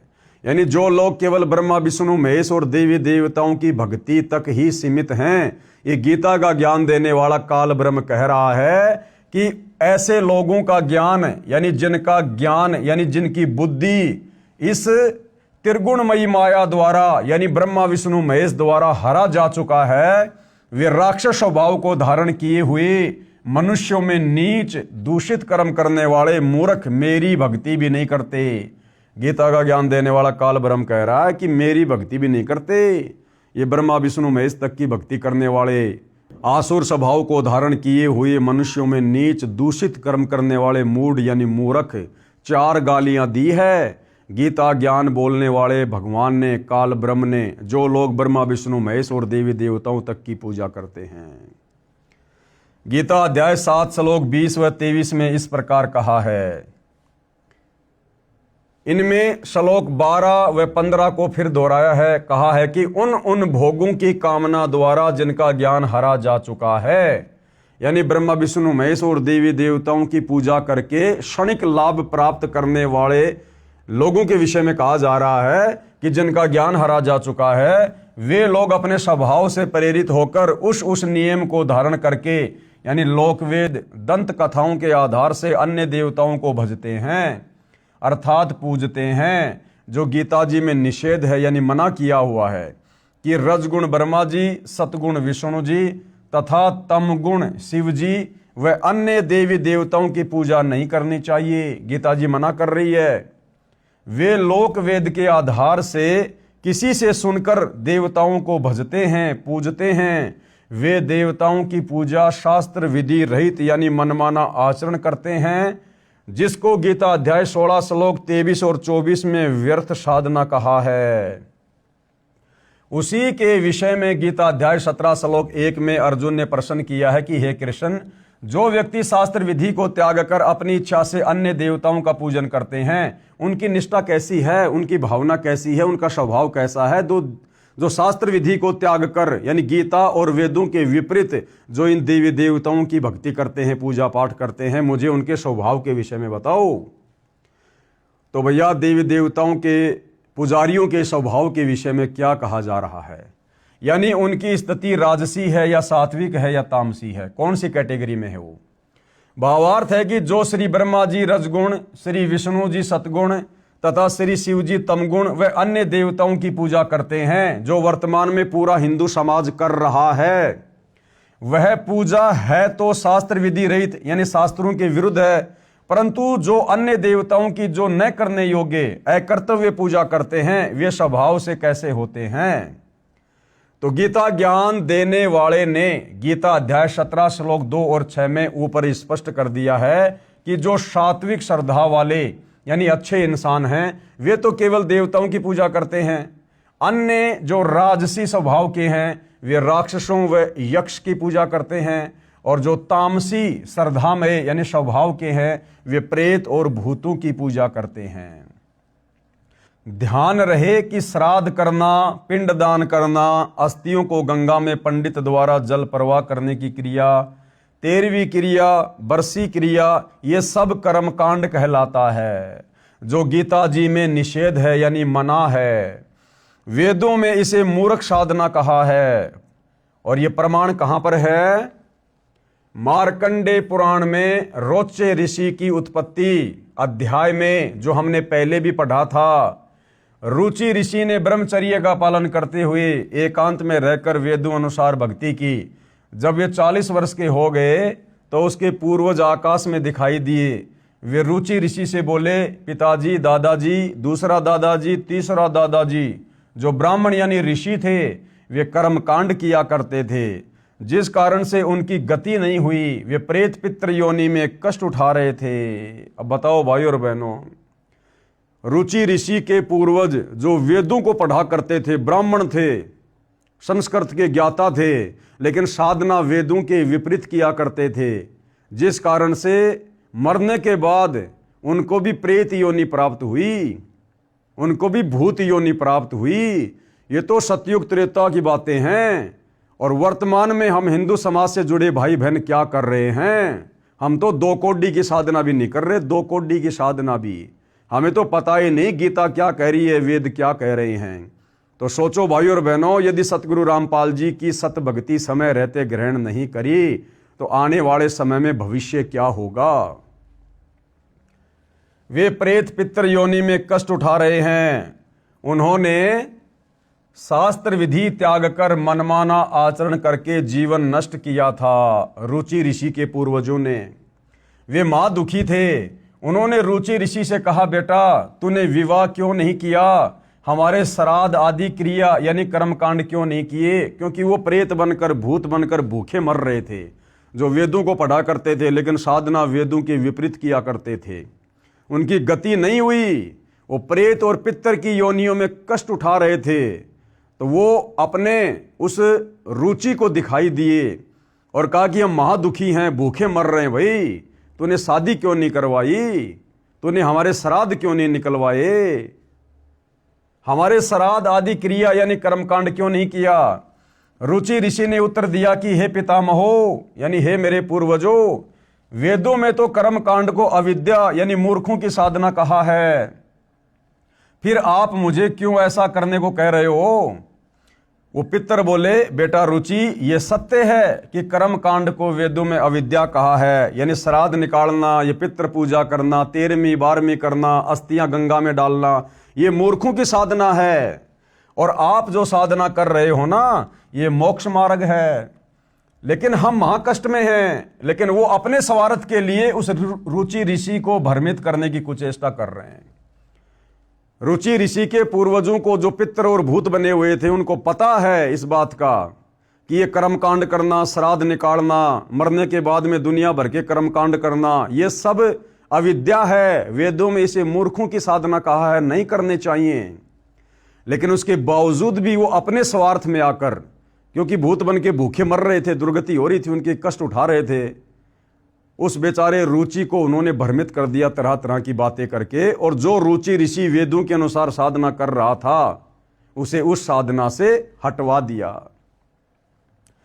हम महाकष्ट में हैं, हमारी गति कर, यानी विवाह करवा, हमारे पिंडदान आदि कर्म करके भूत जूनी से पीछा छुड़ा। वे स्वयं तो शास्त्र विधि त्याग कर मनमाना आचरण करके, कर्मकांड करके प्रेत बने थे। अपने बच्चे रुचि को, जो शास्त्रोक्त भक्ति कर रहा था, जो वेदों के अनुसार भक्ति पर लगा हुआ था, सत्य साधना छुड़वा कर नरक का भागी बना दिया। रुचि ऋषि ने विवाह कराया, फिर कर्मकांड किया, फिर वह भी भूत बना। पिंड दान करने से भूत जूनी छूट जाती है, उसके बाद जीव पशु पक्षी आदि की योनि प्राप्त करता है। क्या खाक गति कराई? अब उस रुचि ऋषि ने अपने पूर्वजों की बातों में आकर जो शास्त्र विधि अनुसार साधना कर रहा था, उसने वो छोड़ दी और अपने उन पूर्वजों का अपनी शादी करवाकर उसने श्राद्ध कर्म करना शुरू कर दिया। और अंत में मरने के बाद में वो रुचि ऋषि भी अपने पूर्वजों के पास चला गया, क्योंकि गीता जी अध्याय 9 श्लोक नंबर 25 हमें यही तो समझा रही है कि भैया पितृ पूजने वाले पितरों के पास जाएंगे, भूत पूजने वाले भूत बनेंगे, और देवताओं की पूजा करने वाले देवताओं के लोक में जाएंगे। तो गति कहां से हुई? तो अंत में रुचि ऋषि ने भी अपनी दुर्गति करवाई, जो बेचारा शास्त्रों के अनुसार सत भक्ति पर लगा हुआ था। और फिर गुरुदेव कहते हैं कि मान लो रुचि ऋषि ने वो शास्त्र विधि वाली साधना त्याग कर अपने पूर्वजों के बहकावे में आकर डर के मारे उसने शादी करवा कर और वो पाखंड वाली साधना शुरू कर दी, भूत पूजा शुरू कर दी, श्राद्ध निकालने शुरू कर दिए। अब गुरुदेव कह रहे हैं कि पिंड दान करने से उसके पूर्वजों की भूत योनि तो छूट गई, क्योंकि पिंड दान करने से भूत योनि छूट जाती है। लेकिन गति कहां हुई? वो भूत योनि यदि उसके पूर्वजों की छूट गई तो अगली योनि उनको गधे की मिल जाएगी, सुअर की मिल जाएगी, कुत्ते की मिल जाएगी, गंदी नाली के कीड़ों की मिल जाएगी, क्योंकि लक 84 भोगनी पड़ेगी। तो कहां उनकी मुक्ति हुई? वो कष्ट तो ज्यों का त्यों। अगर भूत योनि का कष्ट छूट गया तो गधे की योनि में कष्ट उठाएगा, किसी कुम्हार के नीचे आएगा, 2.5 मन का बोरा सारा दिन उसकी कमर पर रहेगा, नहीं चलेगा तो डंडे खाएगा, कमर पे जख्म हो जाएगा और जख्म को फिर कौवा नोच नोच के खाएगा। तो दुर्गति तो ज्यों की त्यों। तो भाई शास्त्र विधि को त्याग कर मनमानी साधना पूजा पाठ करने से, देवी देवताओं की पूजा करने से, श्राद्ध निकालने से, पिंड दान करने से, 12वीं 6 माही 13वीं बरसी आदि मनाने से, तीर्थों पर जाने से, धाम पूजने से भैया मुक्ति नहीं है, मोक्ष नहीं है, जीव की दुर्गति समाप्त नहीं हो सकती। आदरणीय गरीबदास जी क्या कहते हैं? गरीब भूत योनि जहां छूटत है पिंड दान करंत, और गरीब दास जिंदा कहे नहीं मिले भगवंत। कि भैया पिंड दान करने से प्रेत योनि तो छूट जाएगी, लेकिन गरीबदास जी कह रहे हैं भैया परमात्मा तो नहीं मिला, यानी मुक्ति तो नहीं हुई, लक 84 में चला जाएगा। अर्थात संत गरीबदास जी ने सूक्ष्म वेद में बताया है कि पिंड दान करने से भूत योनि छूट जाती है, परमात्मा प्राप्ति नहीं होती। परमात्मा प्राप्ति होगी शास्त्रों के अनुसार सच्चे सतगुरु तत्वदर्शी संत से उपदेश लेकर आजीवन मर्यादा में रहकर सत भक्ति करने से, जो तत्वदर्शी संत वर्तमान में सतगुरु रामपाल जी के रूप में धरती पर प्रकट हैं। भूत पितर योनि छूट गई, फिर कुत्ता या गधा बन गया, क्या खाक गति हुई। गीता अध्याय 9 श्लोक 25 में भी ये तो यही स्पष्ट है। अब ये गीता अध्याय 9 श्लोक 25 क्या कह रहा है?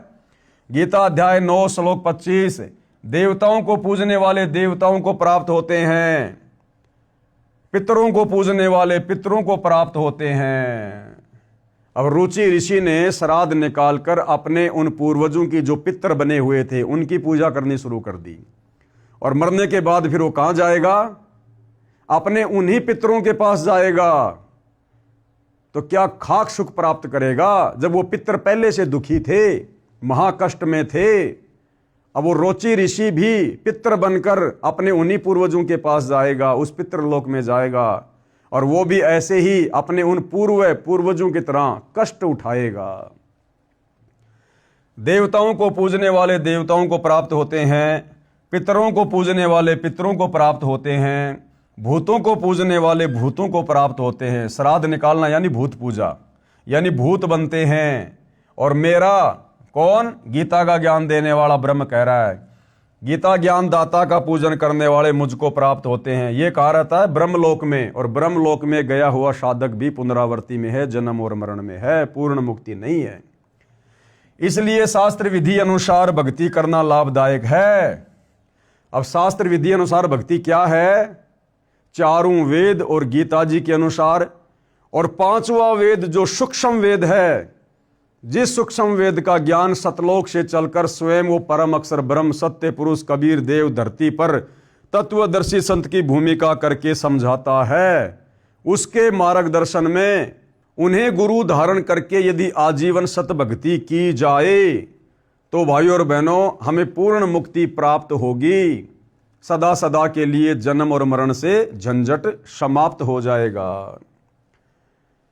गीता अध्याय 17 के ही श्लोक 5 और 6 में स्पष्ट कर दिया है कि जो शास्त्र विधि से रहित मनमाना आचरण करते हुए घोर तप को तपते हैं, ये तथा उपरोक्त अन्य देवताओं यानी रजगुण ब्रह्मा जी, सतगुण विष्णु जी तथा तमगुण शिव जी तथा अन्य देवी देवताओं की पूजा करने वाले भूत व प्रेत पूजा, श्राद्ध आदि कर्मकांड करना भूत व प्रेत पूजा है। जो ऐसा करते हैं तथा जो यक्ष व राक्षसों की पूजा करते हैं, वे शरीर में स्थित भूतगणों को, जो कमलों में विराजमान शक्तियां हैं उनको, और अंतःकरण में स्थित मुझको यानी गीता ज्ञान दाता को दुखी करने वाले हैं। उन अज्ञानियों को असुर स्वभाव के जान, यानी क्लियर कर दिया भाइयों और बहनों। इस पूरी पृथ्वी पर वर्तमान में जो व्यक्ति सतगुरु रामपाल जी को सतगुरु धारण करके पांचवें वेद सूक्ष्म वेद के अनुसार भक्ति साधना नहीं कर रहा है, वो व्यक्ति अन्य चाहे कोई भी पूजा पाठ कर रहा है, चाहे ब्रह्मा विष्णु महेश की, चाहे काल ब्रह्म की, चाहे दुर्गा की, चाहे देवी देवताओं की, वो कोई भी भक्ति कर रहा है, वो व्यक्ति असुर स्वभाव को धारण किया हुआ मनुष्यों में नीच दूषित कर्म करने वाला मूर्ख व्यक्ति है। ये गीता जी कह रही है, गीता जी। और ये गीता का ज्ञान देने वाला काल ब्रह्म कह रहा है कि उन अज्ञानियों को, जो तत्वदर्शी संत की शरण में आकर भक्ति नहीं करता, बाकी मनमानी साधना करता है, उन अज्ञानियों को असुर स्वभाव के जान यानी राक्षस प्रवृत्ति का जान उनको, वो कब क्या कांड कर देंगे, कब उनके मन में क्या छल बल आ जाएगा, कोई भरोसा नहीं है, क्योंकि उनके ऊपर कोई कंट्रोल नहीं होता है। गीता अध्याय 16 श्लोक 17 व 20 में आप जी ने इसी विषय को पढ़ा। कहा है कि जो शास्त्र विधि रहित पूजन करते हैं, वे अपने शरीर में तथा दूसरों के शरीर में स्थित मुझ गीता ज्ञान दाता से द्वेष करने वाले हैं, क्योंकि वे अन्य देवताओं की पूजा करते हैं।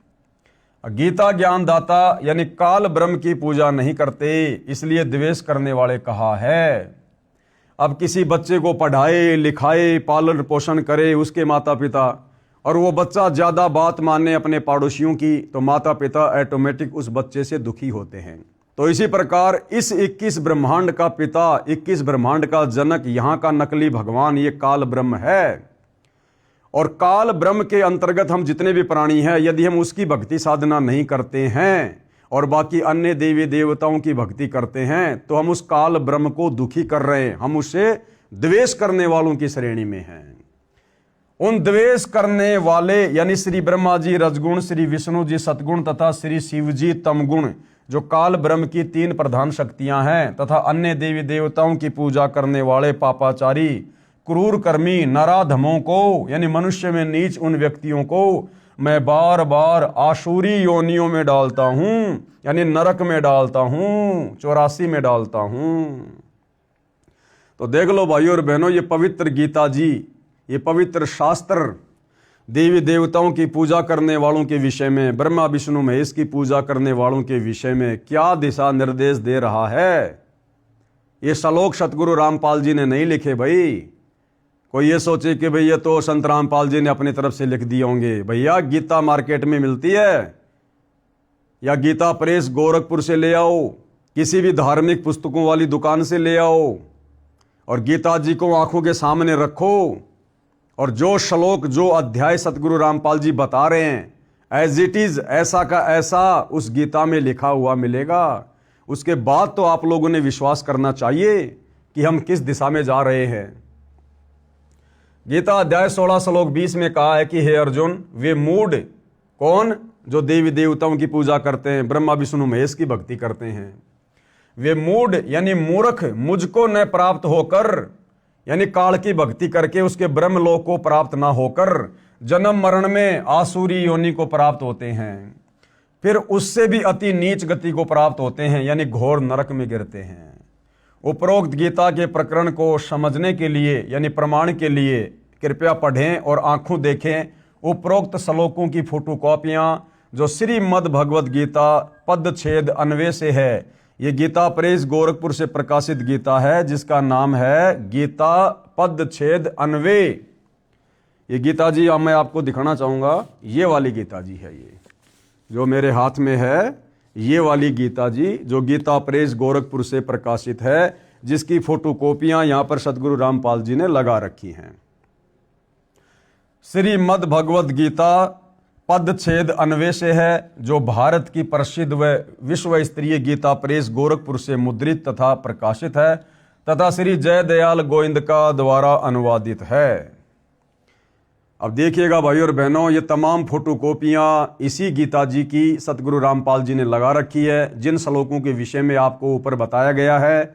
अब आप जब अपनी आंखों से देखेंगे तो आप भाई बहनों को विश्वास होगा कि वास्तव में हमारे धर्म की पवित्र पुस्तकें भक्ति और भगवान के विषय में क्या दिशा निर्देश दे रही हैं, और हमारे जितने भी आचार्य शंकराचार्य धर्मगुरु हैं, इन लोगों ने अपनी अज्ञानता के चलते इन धर्मशास्त्रों को तत्वदर्शी संत के तत्व ज्ञान के अभाव में अच्छे से ना समझकर आम समाज में क्या शास्त्र विरुद्ध घटिया साधना प्रचलित करवा दी है। गीता जी अध्याय 17 के कुछ श्लोकों की फोटोकॉपी, गीता अध्याय 17 श्लोक 1 की फोटोकॉपी आपकी आंखों के सामने है। हे कृष्ण, यानी अर्जुन सवाल कर रहा है, हे कृष्ण, जो मनुष्य शास्त्र विधि को त्याग कर, यानी गीता और वेदों में लिखी हुई भक्ति साधना को त्याग कर और श्रद्धा से युक्त हुए देवता आदि का पूजन करते हैं, देवादि का यानी देवता आदि का पूजन करते हैं, उनकी स्थिति फिर कौन सी है, सात्विक है अथवा राजसी है अथवा तामसी है। तो इसका जवाब गीता अध्याय 17 श्लोक 2 की फोटोकॉपी में है। मनुष्यों की वह शास्त्रीय संस्कारों से रहित केवल स्वभाव से उत्पन्न श्रद्धा सात्विकी और राजसी तथा तामसी ऐसे तीनों प्रकार की ही होती है। उसको तू मुझसे सुन कि ध्यान दे, अब मैं तुझे बताता हूं। तो गीता अध्याय 17 श्लोक 3 में बता रहा है, ये संस्कृत आप जी की आंखों के सामने है। हे भारत यानी हे अर्जुन, सभी मनुष्यों की श्रद्धा उनके अंतःकरण के अनुरूप होती है, यानी जिसको जैसा ज्ञान होता है अध्यात्म के विषय में, उसकी श्रद्धा उस इष्ट के प्रति वैसी ही होती है। यह पुरुष श्रद्धामय है, इसलिए जो पुरुष जैसी श्रद्धा वाला है वह स्वयं भी वही है। गीता अध्याय 17 श्लोक 4 की फोटोकॉपी संस्कृत में श्लोक आप जियों के सामने है। यानी सात्विक पुरुष, यानी सात्विक जो भगत होते हैं वो देवों को पूजते हैं। जो सात्विक प्रवृत्ति के जो व्यक्ति होते हैं वो देवी देवताओं की पूजा करते हैं, और देवी देवताओं की पूजा करने के लिए यही गीता अध्याय 17 श्लोक 20 और 23 में मना कर रही है कि देवी देवताओं की पूजा करने वाले मंद बुद्धि हैं, अल्प बुद्धि हैं, उनको पता ही नहीं है कि इस साधना से तुम्हारी कैसी दुर्गति होगी। तो जो सात्विक लोग होते हैं वो देवी देवताओं की पूजा करते हैं, और जो राजसी पुरुष होते हैं यक्ष और राक्षसों को, तथा अन्य जो तामस होते हैं, जो तामसी प्रवृत्ति के होते हैं, वे प्रेत और भूत गणों को पूजते हैं। विशेषकर शंकर जी को पूजने वाले तामसी प्रवृत्ति के लोग होते हैं। तो इन सब की अंत में दुर्गति होती है, इनका मोक्ष नहीं होता है, क्योंकि ये सारी की सारी साधना वेदों के विरुद्ध है, गीता के विरुद्ध है। अब गीता अध्याय 17 श्लोक 5 की फोटोकॉपी। अब ये काल ब्रह्म क्या कह रहा है कि इस प्रकार की आदि अधूरी ओछी साधना करने के चलते फिर अंत में उनके साथ में क्या बनती है, मैं उनको किन किन योनियों में डालता हूं। संस्कृत में श्लोक आप जी के सामने है। जो मनुष्य शास्त्र विधि से रहित केवल मन कल्पित घोर तप को तपते हैं, यानी गीता और वेदों के विरुद्ध मनमानी भक्ति साधना करते हैं। जैसे हमारे वर्तमान के धर्म गुरु अपने भक्तों को सलाह देते हैं, भैया बाबा श्याम जी की पैदल यात्रा में जाना चाहिए, बाबा रामदेव की पैदल यात्रा करनी चाहिए। तो ये पैदल यात्रा करना घोर तप करना, अपने शरीर में विराजमान देवी देवताओं को, इस काल ब्रह्म को दुखी करना। इसके अलावा मनमाना आचरण, मनमाने नामों का जाप करवाते हैं। राधे राधे श्याम मिला दे, हरे रामा हरे कृष्णा, राम राम सीताराम, जय जय राम, ओम नमो वासुदेव, ओम नमो भागवते वासुदेव, जय गणेश देवा। यानी ये दुनिया भर के जो नाम मंत्र हैं इन्होंने बना रखे हैं, ये मन कल्पित मनमाना आचरण है। गीता और चारों वेदों में कहीं भी राधे राधे श्याम मिला दे, राम राम जय जय राम, श्री राम की पूजा, श्री कृष्ण की पूजा, बुद्ध की पूजा, अन्य अवतारों की पूजा, ब्रह्मा विष्णु महेश की पूजा, देवी देवताओं की पूजा बिल्कुल मना है।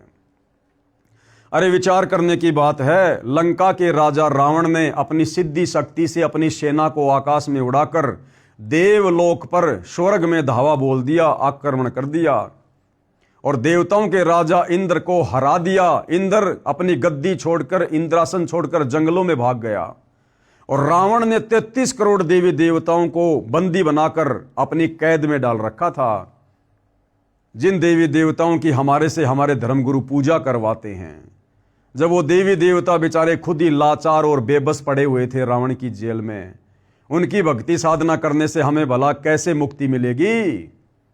इसलिए ये पवित्र ग्रंथ गीता जी अध्याय 17 श्लोक 20 और 23 में, अध्याय 7 श्लोक 12 से 15 में ब्रह्मा विष्णु महेश और अन्य तमाम देवी देवताओं की भक्ति साधना करने के लिए मना करता है। जो मनुष्य शास्त्र विधि से रहित केवल मन कल्पित घोर तप को तपते हैं, दंभ और अहंकार से युक्त एवं कामना, आसक्त और बल के अभिमान से भी युक्त हैं, यानी हर प्रकार से उनमें मान बढ़ाई, राग द्वेष ईर्ष्या अहंकार समाया हुआ होता है। गीता अध्याय 17 श्लोक 6 की फोटोकॉपी।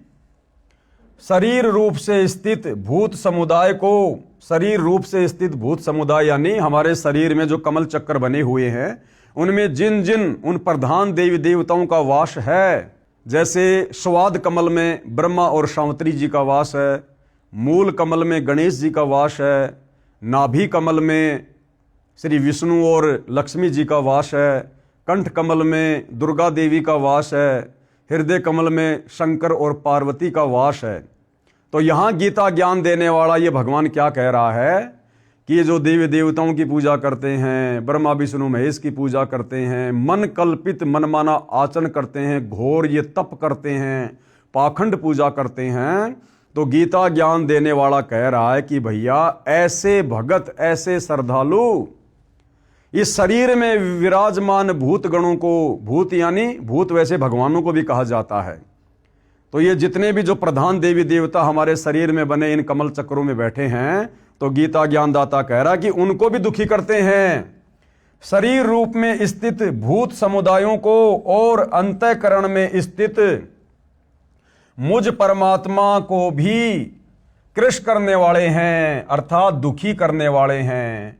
उन अज्ञानियों को तू आसुर स्वभाव वाले जान, यानी उन अज्ञानियों को, उन मंद बुद्धियों को जो ये पाखंड पूजा करते हैं, गीता वेदों की विपरीत पूजा करते हैं, मन माने मंत्रों का जाप करते हैं, घोर तप करते हैं, कहते हैं तू उनको आसुर यानी राक्षस स्वभाव के जान। राक्षस स्वभाव के अध्याय 16 के कुछ श्लोकों की फोटोकॉपी, गीता अध्याय 16 श्लोक 17 की फोटोकॉपी। यहां पर संस्कृत में श्लोक लिखा हुआ है, यहां इसका अनुवाद है।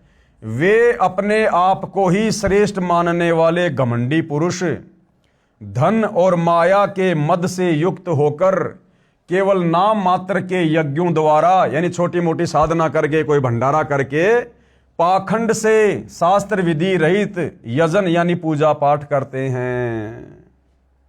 यानी आज पूरा का पूरा हिंदू समाज इसी पाखंड पूजा पर आधारित है। गीता अध्याय 16 श्लोक 18 की फोटोकॉपी, संस्कृत में श्लोक आप जियों के सामने है। अहंकार, बल, घमंड, कामना और क्रोध आदि के प्रायण यानी वशीभूत होकर और दूसरों की निंदा करने वाले पुरुष यानी वो भगत अपने और दूसरों के शरीर में स्थित मुझ अंतर्यामी से द्वेष करने वाले हैं। ये काल कह रहा है कि इन देवी देवताओं की पूजा करने वाले पाखंड, अहंकार और घमंड से युक्त ये क्या करते हैं, ये मुझसे द्वेष करने वाले हैं, यानी ये मेरी भक्ति भी नहीं करते, ओम नाम की भक्ति भी नहीं करते, और ही पाखंड पूजाओं में, घटिया साधनाओं में लगे रहते हैं। गीता जी अध्याय 16 श्लोक 19 की फोटोकॉपी, संस्कृत में श्लोक आप जियों के सामने है। अब ये काल ब्रह्म गीता का ज्ञान देने वाला भगवान क्या कह रहा है, ऐसे भक्तों के विषय में, ऐसे साधकों के विषय में जो मनमानी भक्ति करते हैं, घोर तप को तपते हैं, देवी देवताओं की पूजा करते हैं, ब्रह्मा विष्णु महेश की पूजा करते हैं, तीर्थों पर जाते हैं, धामों पर जाते हैं, पैदल यात्रा करते हैं, मंदिर, मस्जिद, चर्च, गुरुद्वारों में जाते हैं, उनके विषय में क्या कहा जा रहा है कि उन द्वेष करने वाले पापाचारी, यानी वो हर प्रकार का पाप भी करते हैं, मुर्गी मार के वो खा जाएं, किसी भी प्रकार का मांस मटन वो खा लेते हैं, शराब वो पी लेते हैं, बीड़ी, सिगरेट, गुटखा, जर्दा, तमाकू, हुक्का, हर प्रकार का नशा वो करते हैं, इसलिए उनको पापाचारी भी कहा है। उन द्वेष करने वाले पापाचारी और क्रूर कर्मी यानी घोर से घोर निंदनीय कर्म करने वाले नराधमों को, नराधमों यानी मनुष्यों में नीच व्यक्तियों को मैं कौन, ये गीता का ज्ञान देने वाला भगवान संसार में बार बार आसुरी योनियों में ही डालता हूं, भूत प्रेत की योनियों में डालता हूं, भूत प्रेत की योनियों में। गीता अध्याय 16 श्लोक 20 की फोटोकॉपी, फिर आगे क्या कह रहा है ये गीता का ज्ञान देने वाला काल ब्रह्म अर्जुन से। हे अर्जुन, वे मूढ़ मुझको न प्राप्त होकर, यानी नीचे देवी देवताओं की पूजा करने वाले, पाखंड पूजा करने वाले, मंदिर, मस्जिद, चर्च, गुरुद्वारों की पूजा करने वाले, हे अर्जुन वे मूढ़ यानी मूर्ख मुझको न प्राप्त होकर ही जन्म जन्म में आसुरी योनियों को प्राप्त होते हैं, भूत प्रेत और पितर बनकर कष्ट भोगते हैं, उससे भी अति नीच गति को प्राप्त होते हैं, अर्थात घोर नरक में पड़ते हैं। देख लो भाइयों और बहनों, जो साधना हमारे पूर्वज सदियों से करते आ रहे थे तत्व ज्ञान के अभाव में, जो साधना कर करके हमारे बड़े बड़े धर्मगुरु, ऋषि, मुनि अपना शरीर छोड़ने के बाद दुर्गति को प्राप्त हुए, तो विचार करो भाइयों और बहनों, इस पवित्र ग्रंथ गीता जी के अनुसार यदि हम शास्त्र विधि को त्याग के मनमाना आचरण करेंगे, देखा देखी दंत कथा वाली लोक वेद वाली भक्ति करेंगे, आंख बंद करके भक्ति करेंगे, तत्वदर्शी संत की सुसंगति में आकर उनसे उपदेश लेकर भक्ति नहीं करेंगे, तो आप और हमारे साथ भी फिर अंत समय में यही बनेगी। हमें भी आसुरी योनियों में जाना पड़ेगा, भूत प्रेत बनना पड़ेगा और फिर नरक भी भोगना पड़ेगा। अब गीता अध्याय 16 श्लोक 23 क्या कह रहा है कि ये जो तमाम प्रकार की पूजा पाठ जो लोग कर रहे हैं, जिनका शास्त्रों में कहीं कोई उल्लेख नहीं है, जो शास्त्र विधि रहित भक्ति साधना है, कहते हैं ये तो मनमाना आचरण है, मनमाना आचरण। और गीता अध्याय 16 श्लोक 23 में गीता का ज्ञान देने वाला ये भगवान काल ब्रह्म क्या कह रहा है? जो पुरुष शास्त्र विधि को त्याग कर अपनी इच्छा से मनमाना आचरण करता है, वह नए सिद्धि को प्राप्त होता है। यानी उस भक्ति से उसको कोई सिद्धि नहीं होगी, कोई लाभ नहीं होगा, कोई कार्य सिद्ध नहीं होगा, न उसकी कोई परम गति होगी और ना उसको किसी प्रकार का सुख मिलेगा, क्योंकि उसका जन्म मरण का रोग समाप्त नहीं होगा। और जन्म मरण समाप्त नहीं हुआ तो बार बार जन्म लेगा, कभी पशु का, कभी पक्षी का, कभी मनुष्य का, कभी नरक में जाएगा। तो वो कभी भी सुखी नहीं हो सकता जो जन्म और मरण में है। आगे गीता अध्याय 16 श्लोक 24 में क्या कहा जा रहा है कि भैया फिर इसका क्या उपाय है, फिर भक्ति साधना कैसे करें, किस चीज को आधार माने कि क्या भक्ति सही है, क्या भक्ति गलत है। इससे तेरे लिए इस कर्तव्य और अकर्तव्य की व्यवस्था में, यानी कौन सी भक्ति करनी चाहिए, कौन सी भक्ति नहीं करनी चाहिए, अर्जुन इस व्यवस्था में तेरे लिए शास्त्र ही प्रमाण है। और हिंदू धर्म के मुख्य शास्त्र हैं चारों वेद और गीता। और जो व्यक्ति गीता और चारों वेदों के अनुसार बताई साधना नहीं करता है, वो मनमाना आचरण कर रहा है। ऐसा जानकर तू शास्त्र विधि से नियत कर्म करने योग्य है, अर्थात तेरे को शास्त्र विधि अनुसार ही भक्ति साधना करनी चाहिए। मनमाना आचरण करके दुर्गति को प्राप्त नहीं होना चाहिए। गीता जी अध्याय 7 श्लोक 12 की फोटोकॉपी संस्कृत में श्लोक आप जियों के सामने है। और भी जो सत्व गुण से उत्पन्न होने वाले भाव हैं और जो रजोगुण से उत्पन्न होने वाले भाव हैं, उनको तू मुझसे ही होने वाला जान। अब ध्यान से पढ़ना भाइयों और बहनों। अब ये गीता का ज्ञान देने वाला भगवान काल ब्रह्म अर्जुन से क्या कह रहा है? और भी जो सत्व गुण से उत्पन्न होने वाले भाव हैं। सतोगुण प्रधान देवता कौन है? श्री विष्णु जी। और रजोगुण प्रधान देवता श्री ब्रह्मा जी और तमोगुण प्रधान देवता श्री शंकर जी। ये काल कह रहा कि इन तीनों देवताओं से उत्पन्न होने वाले जो भी भाव हैं, उनका मुख्य कारण मैं ही हूं। यानी तीनों देवता मेरे अंडर में हैं, ये मेरे बेटे हैं। और इनकी भक्ति से जो थोड़ा बहुत लाभ तुम्हें प्राप्त होता है थोड़े समय के लिए, उसका मूल कारण मैं ही हूं। यानी मेरी साधना करके, तप करके, ओम नाम का जाप करके ये तीनों देवता थोड़ी बहुत शक्ति मेरे से ही प्राप्त करते हैं।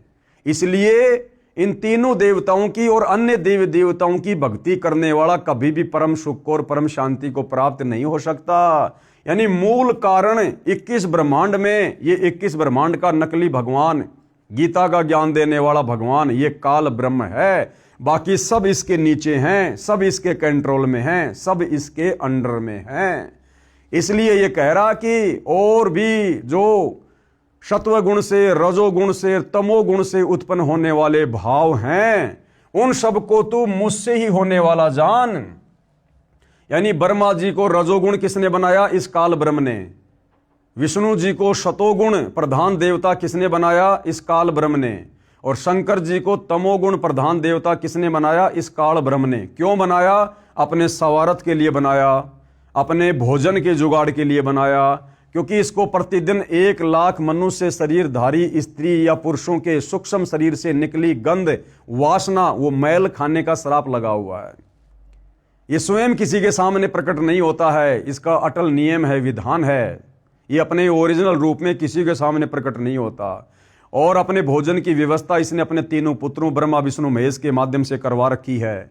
रजोगुण के प्रभाव से ब्रह्मा जी आप और हमें संतान उत्पन्न करने के लिए विवश करता है।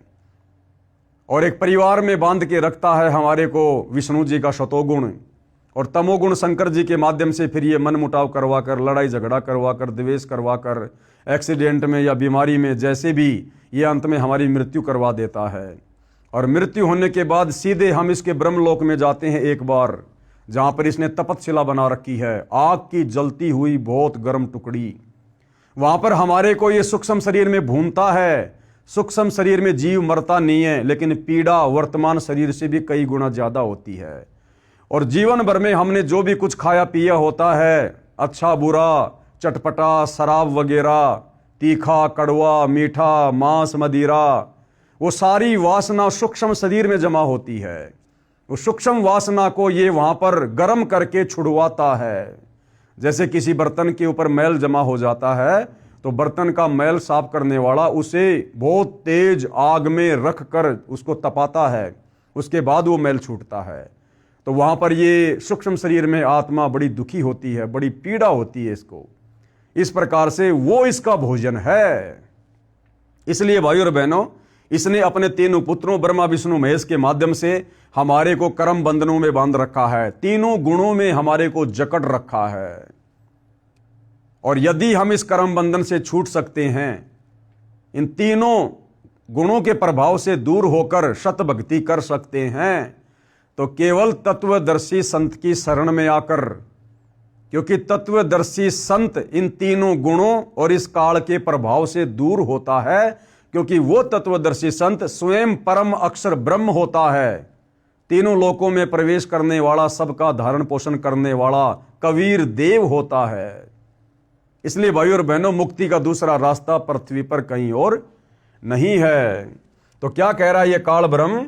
और भी जो सत्व गुण से उत्पन्न होने वाले भाव हैं और जो रजोगुण से, उन सबको तू मुझसे ही होने वाला जान कि इन तीनों देवता ब्रह्मा विष्णु महेश का आदि कारण मैं ही हूं, ऐसा जान। परंतु वास्तव में उनमें मैं और वे मुझ में नहीं हैं, लेकिन वो मेरे में और मैं उनमें नहीं हूं। इसका मतलब गुरुदेव ने क्या बताया कि मैं उनसे अलग रहता हूं, मैं उनसे अलग रहता हूं, ब्रह्मलोक में रहता हूं, लेकिन मेरी माया से ही वो सारे कार्य करते हैं। जगत को करते हुए दिखाई देते हैं ये तीनों देवता, परंतु उसका आदि कारण, मूल कारण मैं ब्रह्म हूं। मेरी शक्ति से, मेरे प्रभाव से ये तीनों देवता कार्य कर रहे हैं। ये है भाइयों और बहनों इसका अर्थ। विशेष अब पूज्य गुरुदेव भगवान क्या समझाना चाहते हैं? विशेष गीता ज्ञान दाता ने कहा है, किसने? काल ब्रह्म ने, कि रजगुण ब्रह्मा जी से उत्पत्ति, सतगुण विष्णु जी से स्थिति तथा तमगुण शिव जी से संहार होता है। ये सब मेरे लिए है, क्योंकि इसको भोजन चाहिए, मेरा आहार बनता रहे। गीता ज्ञान दाता काल है, जो स्वयं गीता अध्याय 11 श्लोक 32 में अपने को काल कहता है। यह श्रापवश 1 लाख मानव को प्रतिदिन खाता है। इसलिए कहा है कि जो रजगुण ब्रह्मा जी, सतगुण विष्णु जी तथा तमगुण शिव जी से हो रहा है, उसका निमित्त मैं हूं, परंतु मैं इनसे यानी ब्रह्मा विष्णु महेश से भिन्न हूं। यानी इस काल के रिमोट से ये ब्रह्मा विष्णु महेश तीनों देवता काम करते हैं। तो भाइयों बहनों, रिमोट चलाने वाला अलग होता है और टीवी अलग होता है, लेकिन वो रिमोट से टीवी चलता है। तो ये जो काल ब्रह्म है, ये अपने ब्रह्म लोक में रहता है और यहाँ अपने रिमोट से ब्रह्मा विष्णु महेश के माध्यम से पूरी सृष्टि के जीवों को कर्म बंधनों में, तीनों गुणों में, रजगुण, सतगुण और तमगुण में बांध के रखता है। उसके बाद गीता अध्याय 7 श्लोक नंबर 13 की फोटोकॉपी, ये संस्कृत में श्लोक आप जियों के सामने है। गुणों के कार्य रूप यानी रजगुण ब्रह्मा, सतगुण विष्णु, तमगुण शिव जी के कार्य रूप सात्विक, राजस और तामस, इन तीनों प्रकार के भावों से यह सारा संसार, प्राणी समुदाय मोहित हो रहा है। ये काल कह रहा है कि तीनों गुणों ब्रह्मा विष्णु महेश और उनसे निकलने वाले गुण, रजगुण, सतगुण, तमगुण, इन तीनों गुणों के प्रभाव से ये पूरा मानव समुदाय ये प्रभावित रहता है। यानी तीनों गुणों से ही ये प्राणी चलते हैं। इन तीनों गुणों से परे मुझ अविनाशी को नहीं जानता। इन तीनों गुणों से परे ये गीता का ज्ञान देने वाला काल भगवान कह रहा है कि मुझ अविनाशी को नहीं जानते, यानी मुझ ब्रह्म के बारे में कि मैं ब्रह्मलोक में रहता हूं, मेरा ओम नाम का जाप है, मेरी साधना करने वाला ब्रह्मलोक में चला जाता है।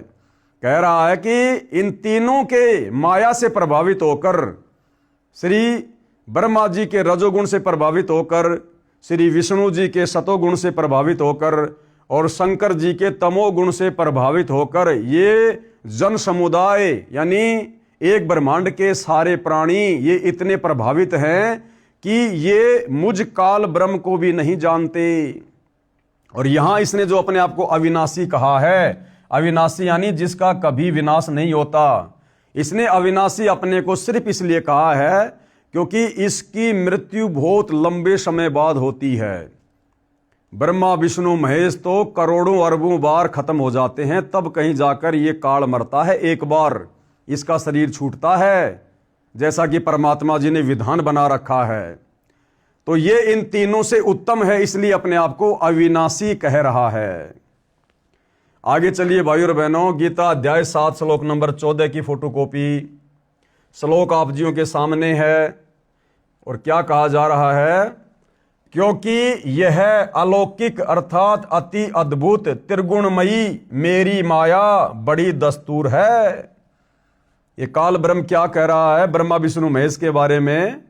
क्योंकि यह अलौकिक अर्थात अति अद्भुत त्रिगुणमयी माया, रजगुण ब्रह्मा सतगुण विष्णु, ये मेरी माया बड़ी दुस्तर है, यानी बड़ी खतरनाक है। परंतु जो पुरुष केवल मुझको ही निरंतर भजते हैं वे इस माया को उल्लंघन कर जाते हैं, अर्थात संसार से तर जाते हैं। अब ये काल ब्रह्म क्या कह रहा है कि वैसे तो ये ब्रह्मा विष्णु महेश से निकल रही माया, रजगुण सतगुण तमगुण, ये बड़ी दस्तूर है, बड़ी खतरनाक है, जिसने एक ब्रह्मांड के सारे प्राणियों को मोहित कर रखा है। फिर ये काल क्या कहता है? परंतु जो व्यक्ति इस त्रिगुणमयी माया से ऊपर उठकर, यानी ब्रह्मा विष्णु महेश की रजगुण सतगुण और तमगुण इस माया से, जिस माया ने एक ब्रह्मांड के सभी प्राणियों को जकड़ रखा है, मोहित कर रखा है, कहते हैं जो इस त्रिगुणमयी माया से ऊपर उठकर और मुझ काल ब्रह्म की भक्ति करते हैं, मेरे ओम नाम का जाप करते हैं, वे इस माया को उल्लंघन कर जाते हैं, अर्थात संसार से तर जाते हैं। संसार से तरने का मतलब ब्रह्मा विष्णु महेश की भक्ति ना करके और जो मुझ काल ब्रह्म की भक्ति करते हैं वो लंबे समय तक मेरे ब्रह्म लोक में आनंद से रहेंगे। लेकिन भाई ब्रह्म लोक में गया हुआ साधक भी पुनरावृत्ति में है। कहने का मतलब है कि ब्रह्मा विष्णु महेश की भक्ति से तो मुझ काल ब्रह्म की भक्ति कर लो, वो लाख गुना अच्छी है। भले तुम्हारा जन्म मरण समाप्त नहीं होगा, गधे कुत्ते बनना समाप्त नहीं होगा, लेकिन महास्वर्ग में ब्रह्मा विष्णु महेश की तुलना में तुम काफी लंबे समय तक रहोगे। इसके कहने का मतलब यह है कि ब्रह्मा विष्णु महेश की पूजा से तो मुझ काल की पूजा अच्छी है, उत्तम है। फिर गीता अध्याय 7 श्लोक 15, यहां ये काल ब्रह्म गीता का ज्ञान देने वाला, जो ये प्राणी समुदाय केवल ब्रह्मा विष्णु महेश की इन तीनों गुणों की भक्ति पर आधारित है, ये गीता का ज्ञान देने वाला भगवान काल ब्रह्म ऐसे भक्तों को 4 गालियां दे रहा है, 4 गालियां, जो केवल ब्रह्मा विष्णु महेश तक की भक्ति पर सीमित हैं, जो इस काल की भक्ति भी नहीं करते। माया के द्वारा जिनका ज्ञान हरा जा चुका है, कौन सी माया के द्वारा? रजगुण ब्रह्मा के द्वारा, सतगुण विष्णु के द्वारा, तमगुण शिव जी के द्वारा। माया के द्वारा जिनका ज्ञान हरा जा चुका है, ऐसे आसुर स्वभाव को धारण किए हुए यानी राक्षस प्रवृत्ति के लोग, मनुष्यों में नीच यानी इंसानों में घटिया कर्म करने वाले, दूषित कर्म करने वाले, मूढ़ लोग यानी मूर्ख लोग, मुझको यानी काल ब्रह्म कह रहा है कि मुझको नहीं भजते, कि तत्व ज्ञान के अभाव में, सत्य ज्ञान के अभाव में ये ब्रह्मा विष्णु महेश तक की पूजा करने वाले मूर्ख लोग, मूढ़ लोग, मनुष्यों में नीच दूषित कर्म करने वाले, राक्षस स्वभाव को धारण किए हुए लोग मुझ काल ब्रह्म की पूजा भी नहीं करते। इसलिए ये यहाँ पर दुखी हो रहा है, परेशान हो रहा है कि ये पूरी की पूरी दुनिया केवल ब्रह्मा विष्णु महेश को ही परमात्मा मान के पूज रही है, जबकि इस दुनिया को ये नहीं पता कि ब्रह्मा विष्णु महेश का रिमोट भी मुझ काल के हाथ में है। ये त्रिगुणमयी माया, रजगुण ब्रह्मा, सतगुण विष्णु, तमगुण शिव जी, ये काल ब्रह्म कह रहा है कि मेरे रिमोट से काम करते हैं और ये दुनिया मुझे नहीं पूजती, केवल इन्हीं की भक्ति तक सीमित है और 84 लाख योनियों में नरक में बार बार चक्कर काटती रहती है। आगे भाइयों और बहनों, विशेष इस गीता अध्याय 7 श्लोक 15 में स्पष्ट किया है कि जिन साधकों की आस्था रजगुण ब्रह्मा जी, सतगुण विष्णु जी तथा तमगुण शिव जी में अति दृढ़ है तथा जिनका ज्ञान लोक वेद दंत कथाओं के आधार से इस त्रिगुणमयी माया के द्वारा हरा जा चुका है, वे इन्हीं तीनों प्रधान देवताओं व अन्य देवताओं की भक्ति पर दृढ़ हैं। इनसे ऊपर मुझे यानी गीता ज्ञानदाता को नहीं भजते, नहीं पूजते। ऐसे व्यक्ति राक्षस स्वभाव को धारण किए हुए मनुष्यों में नीच, नराधमा, दूषित कर्म करने वाले मूर्ख हैं। वे मुझको यानी गीता ज्ञान देने वाले काल ब्रह्म को भी नहीं पूजते, नहीं भजते। स्पष्ट कर दिया भाई और बहनों इस पवित्र ग्रंथ ने। फिर गीता अध्याय 7 श्लोक 20 की फोटोकॉपी संस्कृत में श्लोक आप जियों के सामने है। और हे अर्जुन, ये काल ब्रह्म कह रहा है कि हे अर्जुन, उन भोगों की कामना द्वारा जिनका ज्ञान हरा जा चुका है, वे लोग अपने स्वभाव से प्रेरित होकर उस नियमों को धारण करके अन्य देवताओं को भजते हैं अर्थात पूजते हैं। गीता अध्याय 7 श्लोक 21 की फोटोकॉपी संस्कृत में श्लोक आप जियों के सामने है। जो सकाम भगत जिस जिस देवता के स्वरूप को श्रद्धा से पूजता है, चाहता है, उस भगत की श्रद्धा को मैं उसी देवता के प्रति स्थिर करता हूं।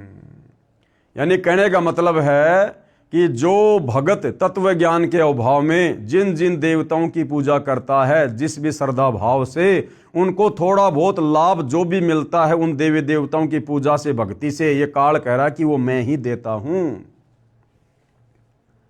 फिर गीता अध्याय 7 श्लोक 22 की फोटोकॉपी संस्कृत में श्लोक आप जियों के सामने है। और क्या कहा जा रहा है? वह पुरुष उस श्रद्धा से युक्त होकर उस देवता का पूजन करता है और उस देवता से मेरे द्वारा ही विधान किए हुए उन इच्छित भोगों को निसंदेह प्राप्त करता है। यानी तत्व ज्ञान के अभाव में, संपूर्ण अध्यात्म की अभाव में जो इस पृथ्वी के प्राणी, स्त्री, पुरुष जो उन देवी देवताओं की भी पूजा करते हैं, तो उन देवी देवताओं से भी जो थोड़ा बहुत लाभ मिलता है, ये काल कहता है कि वो विधान भी मैंने बना रखा है, वो भी मेरी ही शक्ति से वो देवी देवता उनको थोड़ा बहुत कुछ देते हैं। जैसे स्टेट का मुख्य राजा होता है मुख्यमंत्री, और कोई व्यक्ति यदि किसी सरपंच से लाभ लेने की कोशिश करता है, सरपंच के ही गुणगान करता है, तो सरपंच यदि थोड़ा बहुत उसको लाभ दे भी देता है, तो वो लाभ उस स्टेट के मुख्यमंत्री से ही जानो, क्योंकि सरपंच को जो शक्ति मिली है वो स्टेट के मुख्यमंत्री से ही मिली हुई है। तो देवी देवताओं की पूजा करने वाले को जो थोड़े बहुत लाभ होते हैं, वो देवी देवता नहीं बल्कि इस काल ब्रह्म की शक्ति से ही मिलता है। गीता अध्याय 7 श्लोक 23 की फोटोकॉपी संस्कृत में श्लोक आप जियों के सामने है। परंतु उन अल्प बुद्धि वालों का वह फल नाशवान है। परंतु उन अल्प बुद्धि वालों का, कौन अल्प बुद्धि वाले? जिनके विषय में गीता ज्ञान देने वाला काल ब्रह्म गीता अध्याय 17 श्लोक 20 और 23 में कह रहा है कि जो देवी देवताओं की पूजा करते हैं वो तो अल्प बुद्धि वाले हैं, मंद बुद्धि वाले हैं। तो काल क्या कह रहा है देवी देवताओं के पुजारियों के विषय में? परंतु उन अल्प बुद्धि वालों का वह फल नाशवान है। यानी थोड़ी बहुत साधना करके देवी देवताओं की जो फल प्राप्त करते हैं वो तो नाशवान है, यानी मुक्ति नहीं है। 84 में जाना पड़ेगा, नरक भोगना पड़ेगा, गधे कुत्ते सूअर की योनि में कष्ट उठाना पड़ेगा। तथा वे देवताओं को पूजने वाले देवताओं को प्राप्त होते हैं, यानी देवताओं के लोक में चले जाएंगे। जो देवताओं की पूजा करते हैं वहां उनके नौकर लगेंगे। और मेरे भगत चाहे जैसे भी भजें अंत में मुझको ही प्राप्त होते हैं। और ओम नाम की साधना करने वाले, ये काल ब्रह्म कह रहा है कि वो मेरे ब्रह्म लोक में आ जाएंगे। लेकिन फिर गीता अध्याय 8 श्लोक नंबर 16 में कह रहा है कि ब्रह्म लोक पर्यंत सर्वलोक पुनरावर्ती में है, यानी ब्रह्म लोक में गए हुए भगत भी जन्म और मरण में है, पूर्ण मुक्ति नहीं है। पूर्ण मुक्ति तो केवल परम अक्षर ब्रह्म की साधना करनी पड़ेगी, तत्वदर्शी संत से लेकर। गीता अध्याय 9 श्लोक 25 की फोटोकॉपी श्लोक आप जियों के सामने है। देवताओं को पूजने वाले देवताओं को प्राप्त होते हैं, यानी देवताओं के लोक में चले जाएंगे, वहां उनके नौकर बन जाएंगे और फिर वो देवता उनका मिसयूज करेंगे। मिसयूज जैसे इंद्र की भक्ति करके इंद्र के लोक में चले जाते हैं। अब इंद्र ने क्या किया, जब विश्वामित्र तप करने लगा तो इंद्र ने अपनी नौकरानी को भेज दिया उसके तप को खंड करने के लिए। मार्कंडे ऋषि जब तप करने लगा तो इंद्र ने अपनी खुद की पत्नी को भी मार्कंडे ऋषि के सामने नंगा करके प्रस्तुत कर दिया। इतना गिरा हुआ चरित्र हमारे इन देवताओं का है, जिनकी भक्ति करने के लिए गीता अध्याय 17 श्लोक 20 और 23 में काल ब्रह्म मना कर रहा है। देवताओं को पूजने वाले देवताओं को प्राप्त होते हैं, पितरों को पूजने वाले पितरों को प्राप्त होते हैं, और भूतों को पूजने वाले, यानी श्राद्ध निकालना भूत पूजा में आता है, भूतों को पूजने वाले भूतों को प्राप्त होते हैं, और मेरा पूजन करने वाला भगत मुझको ही प्राप्त होता है। यानी काल ब्रह्म कह रहा है कि मेरी ओम नाम की साधना करने वाला मुझे प्राप्त होता है, ब्रह्मलोक में आ जाता है। इसलिए मेरे भक्तों का पुनर्जन्म नहीं होता। ये यहां पर भाई और बहनों अनुवादकर्ता की गलती है, इसका अनुवाद गलत किया हुआ है। ये आपको पहले भी गुरुदेव भगवान के कर कमल से लिखित शुद्ध अनुवाद बता दिया गया था, आगे भी परमात्मा दया करेंगे तो आप जियों को समझाया जाएगा। विशेष जानकारी प्रश्न 13। अब हिंदू साहिबान कहेंगे कि पुराणों में श्राद्ध करना, कर्मकांड करना बताया है, तीर्थों पर जाना पुण्य बताया है, ऋषियों ने तप किए, क्या उनको भी हम गलत माने? श्री ब्रह्मा जी ने, श्री विष्णु जी तथा श्री शिव जी ने भी तप किए, क्या वे भी गलत करते हैं? अरे भाई, इतना सब कुछ इस पुस्तक में क्लियर कर दिया गया है कि ये तपस्या करना, मनमानी भक्ति करना, ये चारों वेदों में, गीता जी में मना है। और ये जितने भी ये पुराण हैं, ये इन ऋषियों का खुद का भक्ति अनुभव है। इन पुराणों का ज्ञान 99% वेद और गीता से मेल नहीं खाता है। इसलिए पुराणों के अनुसार भक्ति करने से मुक्ति नहीं हो सकती, हम दुर्गति से नहीं बच सकते। तो उत्तर दे रहे हैं गुरुदेव, ऊपर श्रीमद् भगवत गीता से स्पष्ट कर दिया है कि जो घोर तप करते हैं वे मूर्ख हैं, पापाचारी और क्रूर कर्मी हैं। चाहे कोई ऋषि हो या अन्य, उनको वेदों का कै ख का भी ज्ञान नहीं था। इसीलिए तो सतगुरु रामपाल जी बार बार कहते हैं कि भाई अध्यात्म के विषय में ये ब्रह्मा विष्णु महेश भी फैल हैं, यानी ब्रह्मा विष्णु महेश को भी अध्यात्म का ज्ञान नहीं है। श्री ब्रह्मा जी को भी वेदों का पूर्ण ज्ञान नहीं। फिर ब्रह्मा जी ने जो चारों वेद अपने वंशजों को दिए, मनु आदि को, उनको भी वेदों का ज्ञान नहीं। फिर आगे चलकर ये वेद साधना भी लुप्त होती चली गई, तो उन ऋषि महर्षियों को फिर वेदों का ज्ञान कहां से हो जाएगा, जो सतयुग में, त्रेता में और द्वापर में थे। और उन्होंने मनमानी पूजा साधना की, जंगलों में जाकर तपस्या की, घोर तप किए, जो तप करने के लिए गीता जी मना कर रही है। तो भाई ये जो अध्यात्म का संपूर्ण मार्ग है, संपूर्ण ज्ञान है, ये 21 ब्रह्मांड में 21 ब्रह्मांड के स्वामी काल ब्रह्म को भी नहीं है। ये काल ब्रह्म भी सतलोक के विषय में पूरी तरह से नहीं जानता है। इसीलिए तो गीता अध्याय 4 श्लोक नंबर 34 में इसने अर्जुन से कहा कि भाई किसी तत्वदर्शी संत की खोज कर ले। अगर इस काल ब्रह्म को, गीता के ज्ञान देने वाले भगवान को ज्ञान होता, उस तत्व ज्ञान के विषय में ये जानता, तो फिर अर्जुन को तत्वदर्शी संत की शरण में जाने की सलाह क्यों दे रहा है? अगर इसको तत्व ज्ञान होता तो 2-4 श्लोक और लिख देता कि ये है वो तत्व ज्ञान। कौन सा भाई कागज कम पड़ रहा था या स्याही कम पड़ रही थी? तो भाई और बहनों, वो तत्व ज्ञान तो परम अक्षर ब्रह्म, कबीर देव, सत्य पुरुष इस पृथ्वी पर स्वयं ही तत्वदर्शी संत के रूप में प्रकट होकर समझाता है और निसंदेह वर्तमान में वह तत्व ज्ञान सतगुरु रामपाल जी समझा रहे हैं। तभी तो इतने प्रमाण हिंदू समाज को समझाने के लिए इस पवित्र पुस्तक में डाल रखा है। सामान्य हिंदू को तो होगा कहां से भाई, जब ब्रह्मा विष्णु महेश ही तप किया करते थे, वेदों विरुद्ध साधना किया करते थे, तो जब ब्रह्मा विष्णु महेश को भी वेद ज्ञान नहीं है तो सामान्य ऋषियों को, संतों को, बेचारों को कहां से होगा। और फिर वर्तमान के जो सामान्य हिंदू हैं फिर उनको कहां से होगा। सामान्य हिंदू को तो होगा कहां से। गीता में तीर्थों पर जाना कहीं नहीं लिखा है, इसलिए तीर्थ भ्रमण गलत है। शास्त्र विधि त्याग कर मनमाना आचरण है जो गीता में व्यर्थ कहा है। अगला सवाल किया है प्रश्न 14, क्या पुराण शास्त्र नहीं है। उत्तर, पुराणों का ज्ञान ऋषियों का अपना अनुभव है। वेद व गीता प्रभुदत्त यानी गॉड गिवन ज्ञान है जो सत्य है। ऋषियों ने वेदों को पढ़ा लेकिन ठीक से नहीं समझा, जिस कारण से लोकवेद यानी एक दूसरे से सुने ज्ञान को उस आधार से साधना की। कुछ ज्ञान वेदों से लिया, यानी ओम नाम का जाप यजुर्वेद अध्याय 40 श्लोक 15 से ले लिया, और तप करने का ज्ञान ब्रह्मा जी से ले लिया। तप करने की सलाह वेदों में नहीं है। तो इन ऋषियों ने क्या किया कि ओम नाम का मंत्र तो निकाल लिया यजुर्वेद से, और ब्रह्मा जी से इन्होंने ये तप करने का ज्ञान ले लिया, क्योंकि ब्रह्मा जी को वेद ज्ञान नहीं था। ब्रह्मा जी को काल ने आकाशवाणी कर दी थी जब ये कमल के फूल पर बैठा हुआ था कि तप करो तप करो, तो ब्रह्मा जी ने उस काल की आकाशवाणी को परमात्मा की आकाशवाणी समझकर तप करना शुरू कर दिया। तो ब्रह्मा जी की देखा देखी फिर नीचे ऋषियों ने करना शुरू कर दिया। तो इन पुराणों में कंप्लीट ज्ञान मुक्ति वाला नहीं है, भक्ति वाला नहीं है, अध कचरा ज्ञान है जो हमारे किसी काम का नहीं है।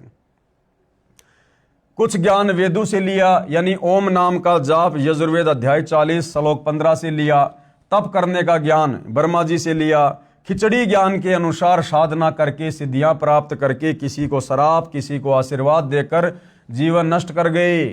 गीता में कहा है कि जो मनमाना आचरण यानी शास्त्र विधि त्याग कर साधना करते हैं उनको कोई लाभ नहीं होता, यानी उनकी मुक्ति नहीं होती, जन्म मरण से पीछा नहीं छूटता।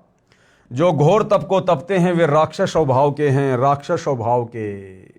अब भाइयों और बहनों, वेदों के विरुद्ध साधना करने वाले साधक, वो चाहे ब्रह्मा विष्णु महेश रहे हों, चाहे देवता रहे हों, चाहे नर और नारायण रहे हों, या फिर हमारे जितने भी साधु संत महात्मा ऋषि मुनि हैं, विश्वामित्र जी, दुर्वासा जी, वशिष्ठ जी, चाहे ये रहे हों, ये सब के सब आसुर स्वभाव को धारण किए हुए ही थे।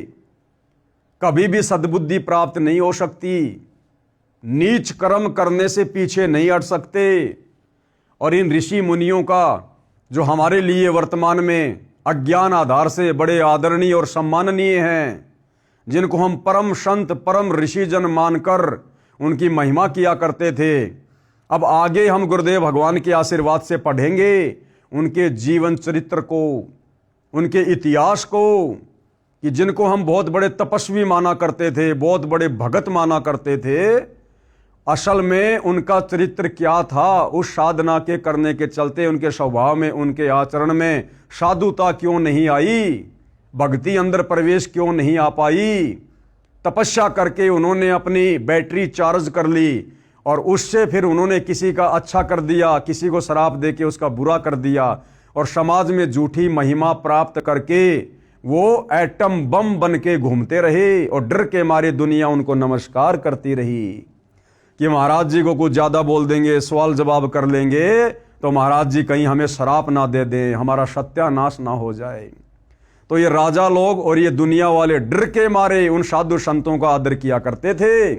हृदय से विश्वामित्र का, दुर्वासा ऋषि का, वशिष्ठ का, मार्कंडे ऋषि का, ये राजा लोग और आम जनता आदर सत्कार नहीं किया करती थी। तो इसके विषय में भाइयों और बहनों हम विशेष चर्चा, विशेष ज्ञान अगले एपिसोड में प्राप्त करेंगे। इसी पवित्र पुस्तक जिसको सतगुरु रामपाल जी परमेश्वर जी ने अपने कर कमल से लिखा है, हिंदू समाज व पूरे विश्व के मानव समाज पर एक विशेष उपकार करते हुए, पुस्तक का नाम है हिंदू साहिबान नहीं समझे गीता वेद पुराण। तो आज के वीडियो में भाई और बहनों केवल इतना ही। प्रार्थना करूंगा हिंदू समाज से जुड़े भाई बहनों से थोड़ा निष्पक्ष रूप से धैर्य के साथ आप जी इस पुस्तक को पढ़िए और इसमें जो प्रमाण दिए गए हैं हिंदू समाज के पवित्र धर्मशास्त्रों से, वो भी आपकी आंखों के सामने रखे जा रहे हैं, दिखाए जा रहे हैं। उसके बाद तो किसी को कोई शंका नहीं होनी चाहिए। तो आप जी मनुष्य जीवन प्राप्त हैं, विशेष बुद्धि परमात्मा ने मनुष्य को बख्शी हुई है। हम चिंतन मनन कर सकते हैं, विचार विमर्श कर सकते हैं, नहीं समझ में आता है एक दूसरे से सलाह ले सकते हैं। और भाई और बहनों, ये मनुष्य जन्म केवल हमें शत भक्ति करके सदगति प्राप्त करने के लिए मिला है, जन्म मरण से छुटकारा प्राप्त करने के लिए मिला है। इसलिए अब इस मौके को ना चूकिए। परमात्मा स्वयं तत्वदर्शी संत के रूप में धरती पर प्रकट है, लेकिन सबसे पहले उनके ज्ञान को समझना जरूरी है। अगर ज्ञान समझ में नहीं आएगा तो हमें कोई भी उनकी भक्ति साधना से भ्रमित कर देगा। इसलिए यदि भक्ति पर लंबी रेस का घोड़ा बनना है, अंत समय तक दृढ़ता के साथ भक्ति करनी है, तो पहले ज्ञान को समझना बहुत जरूरी है। क्योंकि परमात्मा कहते हैं ज्ञान संपूर्ण हुआ नहीं, हृदय नहीं छिदाए, यानी दिल में जगह बनी नहीं, और देखा देखी भक्ति का भाई रंग नहीं ठहराए। ऐसे भगत को जिसको ज्ञान अच्छे से समझ में नहीं आया, ऐसे भगत को कोई भी व्यक्ति भक्ति मार्ग से अटपट करके विचलित कर सकता है। तो आप जी किसी भी प्रकार से भक्ति मार्ग से विचलित ना हो, इसके लिए सर्वप्रथम आपका ये दायित्व है कि आप सतगुरु रामपाल जी के कर कमल से लिखित पुस्तकें या उनके मुख कमल से बोले गए प्रवचनों को, सत्संगों को जेब से मोबाइल निकालकर यूट्यूब पर सुनिए और दृढ़ हो जाइए, और उसके बाद उनसे उपदेश लेकर अपनी आत्मा के कल्याण के मार्ग में आगे बढ़िए। तो आज के वीडियो में केवल इतना ही। पूज्य गुरुदेव भगवान हम सबको आशीर्वाद दे, आज्ञा दे, सद्बुद्धि दे। बंदी छोड़ सतगुरु रामपाल जी भगवान की जय हो।